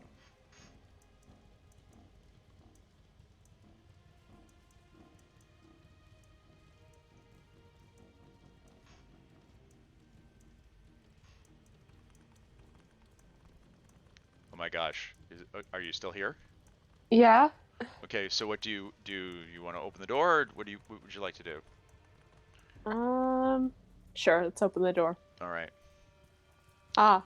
So you open the door, and you now understand where the sound of the howling wind was coming from, as you are looking into 3 privies. As the sound of the wind coming from the chimneys above versus the wind through the cistern below is creating an interesting harmonic effect, but there's nothing else in there that appears to be of interest unless you'd like to go in and search the poop holes.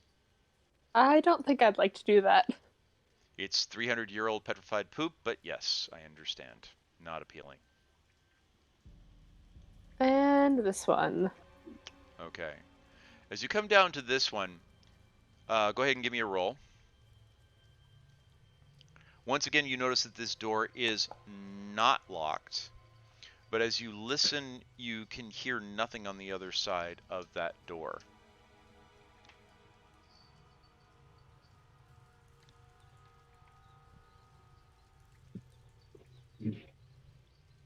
A motion for the Yes. others in the party to come closer.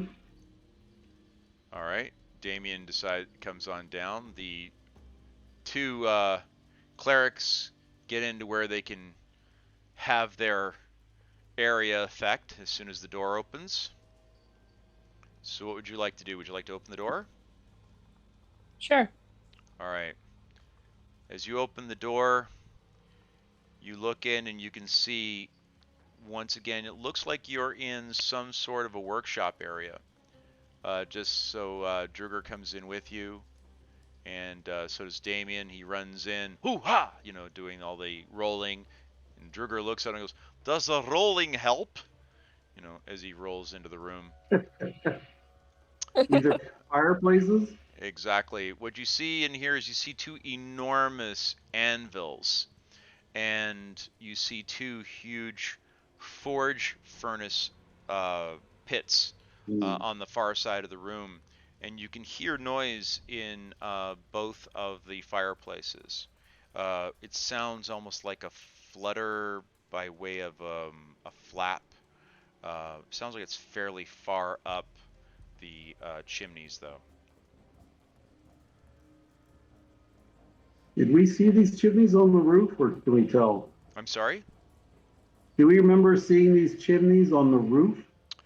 You did not, but these are significantly farther away from where you guys were. I mean, you guys are probably at least 100 feet away from where you Right. guys were standing. And Right. as I mentioned, the ground was pretty uneven, and you've now seen several places where there should be chimneys, which you guys didn't see either because the chimneys were better hidden, or They've fallen. they'd fallen, or they were behind natural uh, you know, things that were blocking your view. By the way, Cauldron, the sound that you're hearing is actually coming much more loudly from this room. Now, this chimney, now that you're closer to it, sounds a bit like a fluttering, almost like a small flag flapping in the wind. It sounds like it's pretty far up the chimney, though. Okay.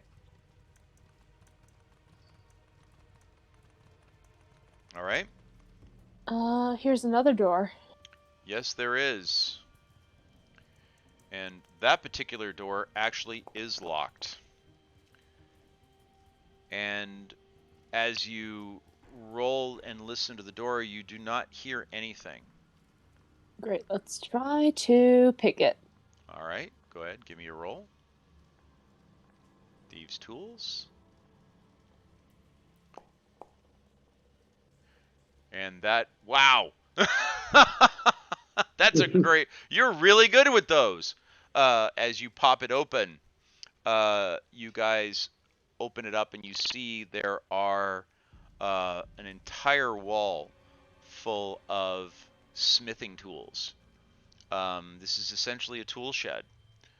In here you see the large, leather heavy aprons. And unlike the other rooms that have been kind of trashed, this room hasn't been touched. Everything was hung up clearly from where it was last left. There are hammers, awls, picks, crowbars, all lying around in here. So if you guys actually found that you needed some tools to pry something open, repair something that was broken, make your way through a wall or an obstruction, this could be a good, decent place to come and get some equipment. Okay.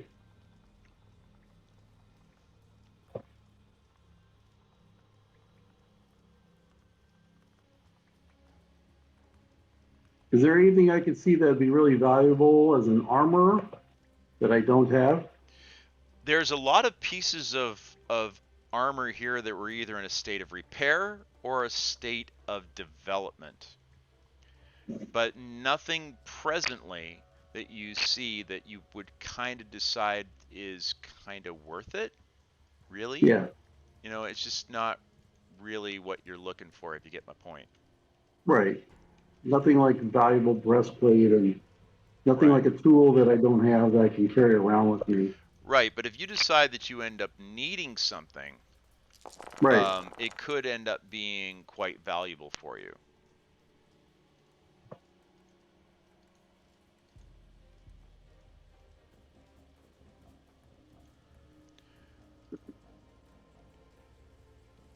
Well, it looks like there's only one door left to explore.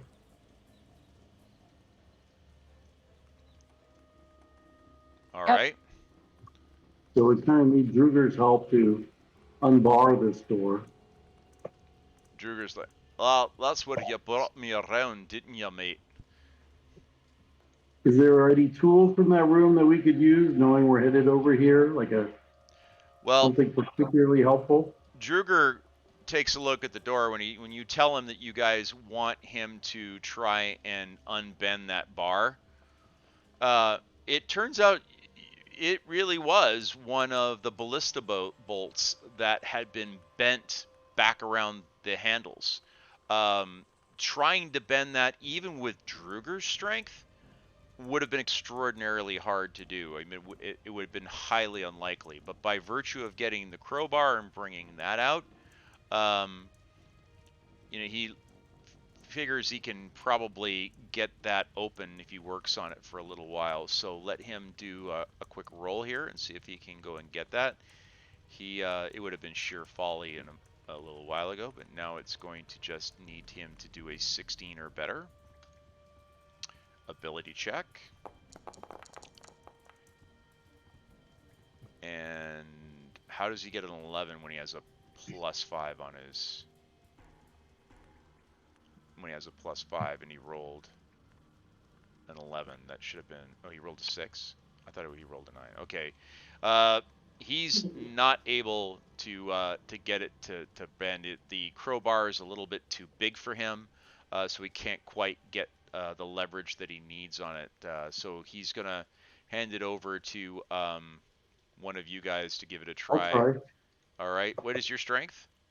18. All right. Go ahead and give me a roll. You need to do a 16 or better with your strength. Yeah, it's really hard. That steel is quite old and really is not going to give very easily. You notice you guys are kind of making a little bit of noise. Right. Bending. Is there a way to break it with my warhammer or something else? You could do that. If you want to try and break it, that would probably be easier than trying to bend it. You could break the handles off. Right. Or is there a way to take the doors off the hinges? You could, but you'd have to break the stone. I mean, the hinges are buried into the wall, but you could break through the stone or try and break the doors Nah, around the we'll hinges. just break the bolts. All I right. think. So wait, you're gonna try and break the handles off the door that the bolt's gone through, or you're No, gonna try and bend the bolt? I thought we were gonna try to break the bolt You're gonna try and somehow. break the bolt? Okay. Do you want to heat it, chill it, just try it regular strength? Um, Try to cool it. Is there a way to cool it off? Well, if you heat it, you get softer. If you cool it, it gets more brittle. That could end up making a difference. Right. I just don't have a way to make it cool. Does anybody else? I'm sorry? I don't have a way to cool it off, I like a see. spell. Got Does it. somebody else have a way to cool it? Anybody here got frost touch? Let's see. I don't think anybody does. Now that I've gone and said that, I realize I'm asking the room, and there's only 3 of us here. So let me double check. I don't think anybody has. That was probably one of the dumbest things I've done. I'm sitting there waiting for people to answer, and they don't exist. This is why. I mean, Damien could hit it with the cold chromatic orb. Yeah, I was thinking, but it's kind of a waste of a decent spell. Yeah. I think if we just hit it hard enough. All right. Unless there's another way into this room that I'm not thinking of. All right. Druger's. Does she have? What does she have prepared? Nope. All right. Taking one last try. Damien's going to try bending it. Okay. It's highly unlikely, but he's going to give it a shot because it would be less intrusive than trying to bang through a bar. That's going to let everybody in the place know we're here. So he's going to try strength. He needs to get a 16 or better. Ability check. He doesn't get it either. Anybody? Someone help him? What was that? Could somebody help him? Give him advantage on the roll? Let's see. Why not? Let's see. Who else has got... I don't think the rest of you guys even have a strength high enough to do it. I think Elrin can try. She's got the minimum strength. You need a 13 or better strength. So, okay, she's going to give it a shot.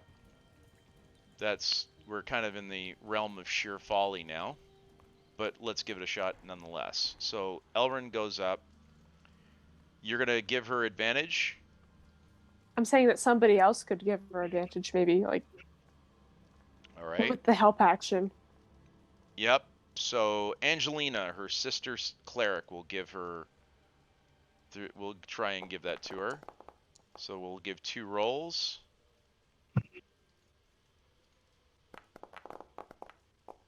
And her second roll, the chick does it. Wow, 19. Which, now that I think about it, is only poetic. So, Elrin She dropped the thunder. She is a cleric of Tempest. So, as Angelina uses the help action to give her advantage, Elrin is able to do it. So it's sister power. The 3 girls go and give fist bumps to one another. The guys start looking at the ceiling, wondering how they got talked into this cockamamie outfit. But nonetheless, the door is now no longer locked.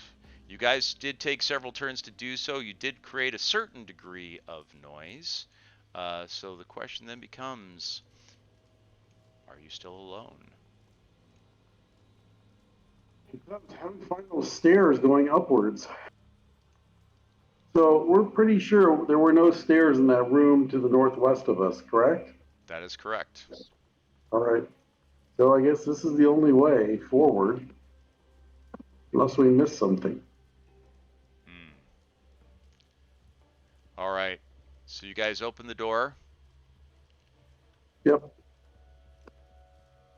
Druger runs in with Hugh in his hand. Ah! Oh. Damien right behind them. Men trying to go and preserve what little of their dignity they still have. Only to find it's like, I loosened it for ya. Is, the usual. Unfortunately, they go into that room. They don't see anything. However, you do kind of notice that as everyone starts to pour in, that this appears to be the room that you saw from above through the arrow slits. Right. Only from this vantage point, you can see the room a little bit better. And from this vantage point, you can see that there's a door to the north. That's that door that you saw earlier on. That's the one that you saw from the protection rooms. And over on this side, when you look up above the ground, you can see what looks like a balcony above the doors. They're about 25, 30 feet in the air.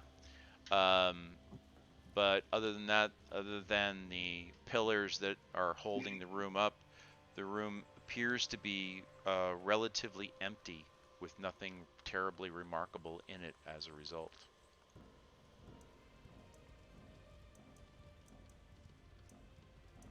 Do you want to listen at the door to the south before we keep going east? Probably a good idea. I'm not sure what is a good idea anymore. I don't know which way is going to go up. That's hard to determine. I mean, eventually we're gonna find it because this place is only so big. There's only so many. There's only so many doors. There's only so many places it could be hiding. You're pretty sure you don't hear anything on the other side of the door. Alrighty. All right. Can everybody else pull up? I'm sorry? Can we bring the party together? Yes, everybody Got else some is in the laggards. Yep, everybody else is in the room. You've got all of the usual cast of favorites. Let's bring the Are you gonna try and open that door? Yes. Okay. Is it locked? Well, I had it locked for you. All right. And as you open that door, you find that you're not alone. And on the other side of that door, walking forward to investigate the sound of food, were 5 ghouls that had wandered into this antechamber. And they now see you on the other side of the door, and they start to hiss. Ladies and gentlemen, we now once again find ourselves in Mortal Kombat. Wait, wrong game. No. We are now going to quickly roll for initiative, as we are now in combat once again. I don't know if you want to back up and let them through one at a time. Kind of up to you. Sorry, what? I don't know if you want to back up and let them through the doorway one at a time. Kind of up to you how you want to proceed. I just thought that would ensure you're next to someone and get sneak attack. But it's up to you. But I can't move until it's my turn, probably. That is correct. Damien gets first whack at this.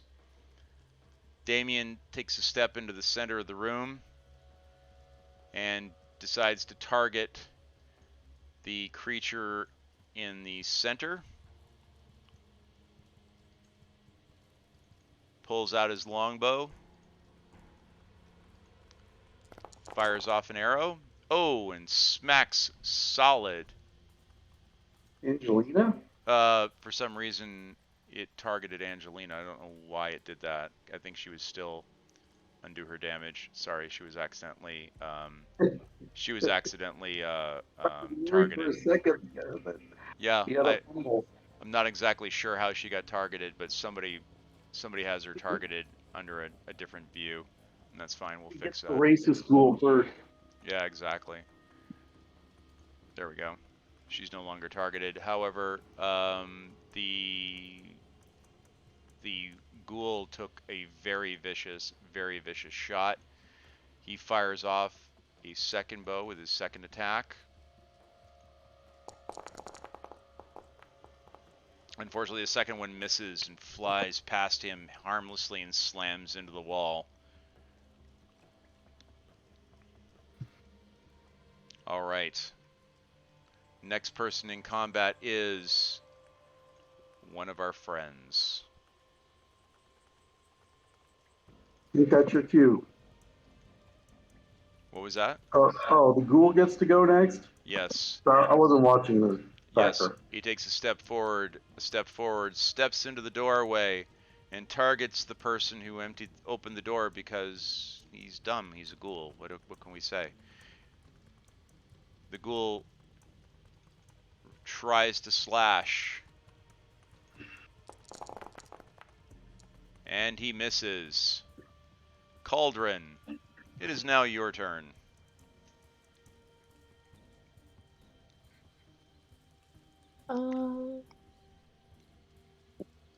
It is my turn. I think I'm gonna. I don't necessarily want to be surrounded by all them, so I think I'll just. Who's that in the doorway? Oops. Slam. Nobody home. He's not here. I think I'll step back, take an opportunity attack. Okay. Or what? Maybe not. You could use disengage. Yeah, I could, but then I wouldn't be able to do anything in my turn. I know I'd have movement. Yeah, I'll just disengage. Okay. You And let safely more disengage. beefy people step in front of me. I'm like, and Elrin's like, step aside, sister. This is what I was made for. It's what I was born to do. So Elrin, Just step into that room and do the thunder wave. yeah, she steps into the front and targets this loser with her hammer, because then she doesn't have to worry about losing her spell, Spirit Guardian, which is about to ruin this gentleman's day. Anyways, so she smacks him with her Morning Star. Oh, she hits Cauldron too. We'll undo that. We didn't want to do that, but does manage to do damage to this gentleman in front of him. Now, let's figure out everybody who is in range, because she was trying to get in range to go and have the maximum impact of her Spirit Guardians, which hits these three for the time being. So, alright, so that will be 3 rolls of D20. Needs to beat a 14, no bonuses. The one on the far right manages to save. The others do not. So she does 3d8 damage. She does 1 damage to this gentleman.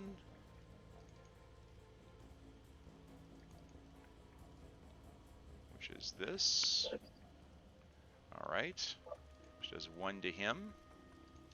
She does 7 to the guy in the doorway, which I can't reach at the moment. There we are. And she does, what was that? That was 2? No, that was... She had 7, 4, and 1. She did Yep. 12 total. Yep. So it's 4 to this guy. All right.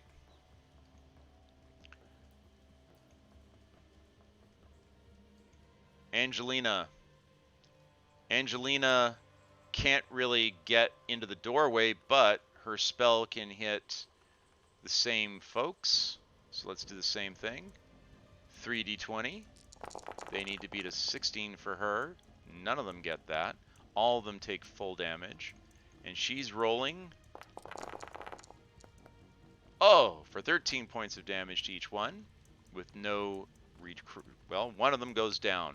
The one that was just on the inside of the door, which is the permissible ghoul, is now a smoldering pile of gray ashes. The one in the doorway is also a smoldering pile of blue-gray ash.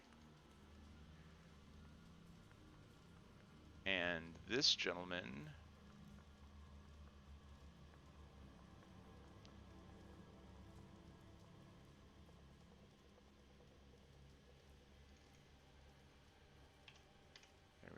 is very hurt, but still with you. All right. The racist ghoul, because apparently they have them too, steps towards the door. One, this guy here in that doorway is All racist, a little ghoulish. What do you think about it? Yeah, well, what can you do? I want to try and move this guy out of the way, but I can't. That wasn't too smart of me. I can't get...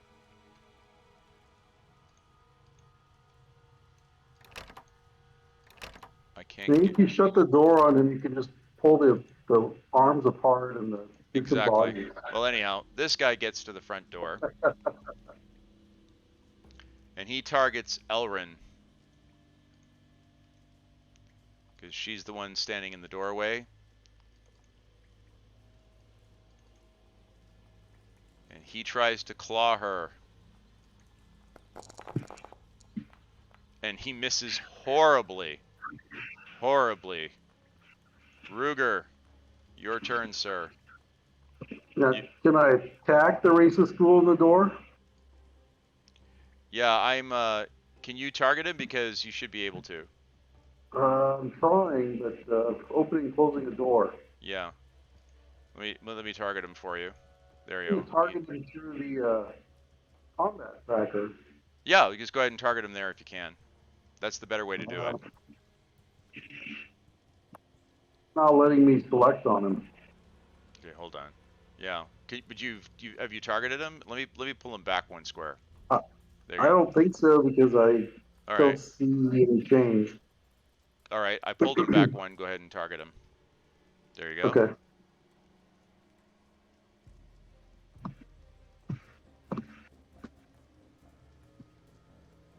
All right. Ghoul shish kebab. Oh, that was almost a critical strike, but it's still a vicious, vicious hit. Oh, both of them hit hard. This ghoul is not doing well. This ghoul is not doing well at all. Very, very, very vicious hit. This ghoul can't do anything because his buddy, this guy's actually standing in the doorway, so he can't really do anything. And this one just figures he'll jump forward because why not? Why not jump forward and take it right in the teeth? All right. Druger pulls out his crossbow. Does he use crossbow? Because that's the only thing. He has a longbow. He'll shoot with his longbow. Yeah, he has a longbow.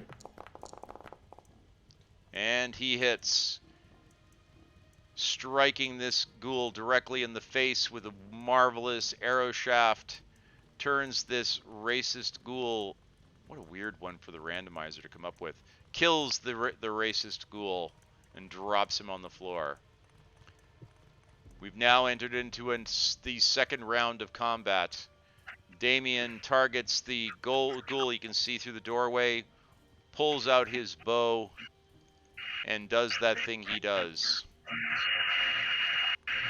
First shot. Somebody's got a sound effect in the background. The first one misses. Is somebody vacuuming? Nothing's going on at my place. All right. The second arrow strikes the ghoul and does vicious damage. Cauldron, now that you have pulled back, you have a line of sight on the target that's directly through the door. It'd be kind of hard to hit the one that's on the other side of the doorway. But the one that's directly in front of you, you would be able to hit. Or not. Yes, or not. The firebolt, unfortunately, explodes just shy of its target. A valiant effort. Elrin chooses to do nothing but use the dodge action and to allow her spell to do what it does. And we have two guys that need to go and resist it. They need to roll 14 or better. This guy directly in line of sight does not manage to hit his saving throw. So he's going to take the full damage, and the guy that is on the other side made his saving throw, so he's taking half damage. The guy that's directly in front, how much damage are they taking? Let's do our 3d8s. Ooh. Ooh. That's harsh. The ghoul at the far end of the room suddenly explodes in a poof of gray, black, blue dust and drops unceremoniously to the ground before he can even open his mouth to scream. So let's see here. We've got one more guy here. This one. He also explodes into a pile of grayish, unfeeling, unimpressive dust and splashes to the floor. And that ends this round of combat.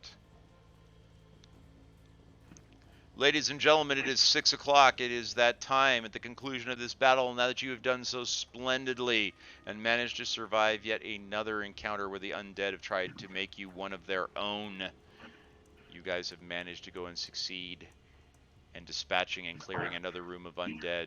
And it is here where we will pick up next week inside the guts of Axeholm as you guys continue to carve and weave your way effortlessly through the denizens that have been left there to challenge you, as you laugh at the fates as they try to go and harm you.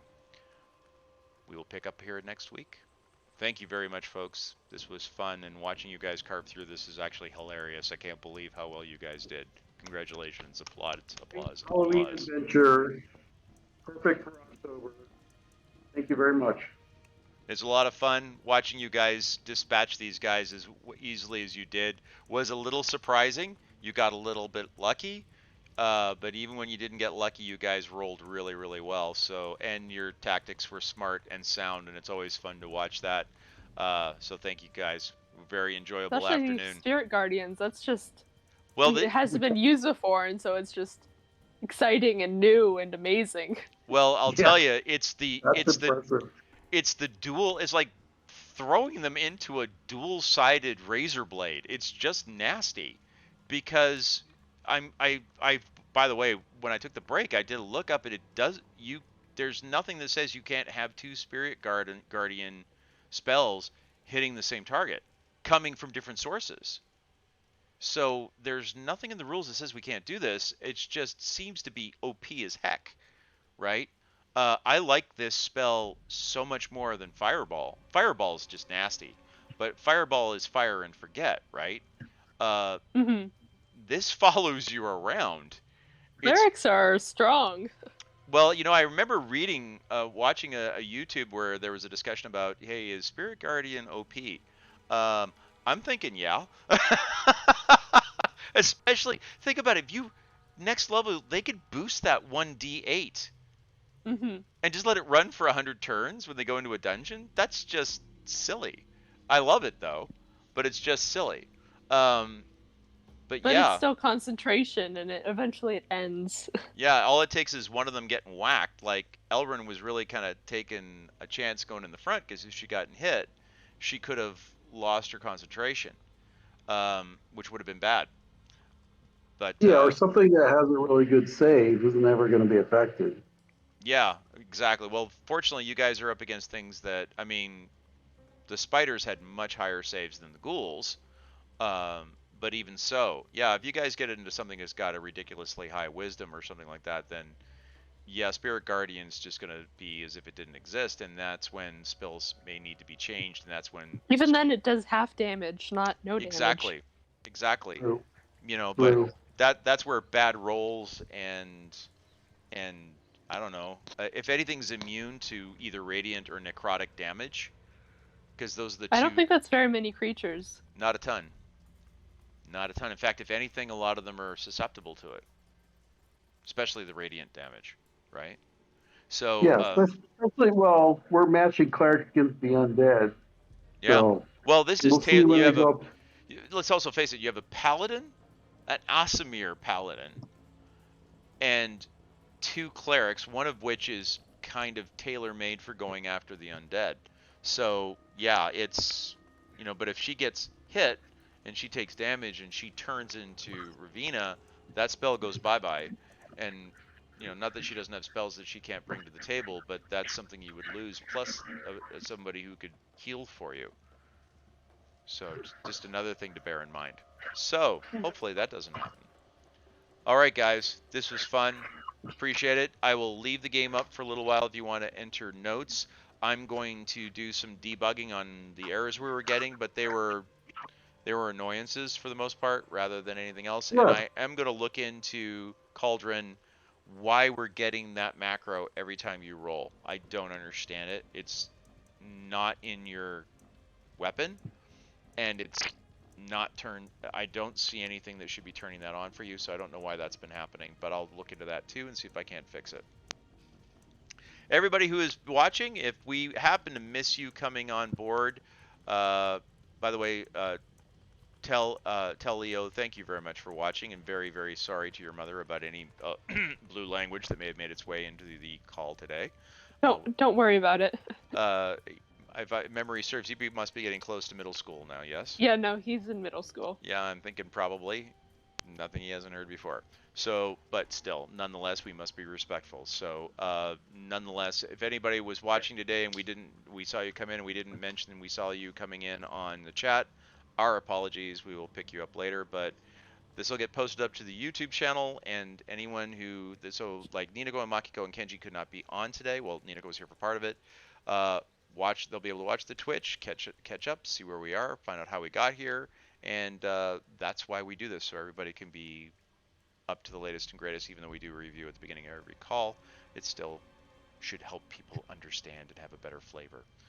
All right, folks, take care, and we will talk to you later. Bye-bye. Thank you. Bye. Thanks, Igor. Bye.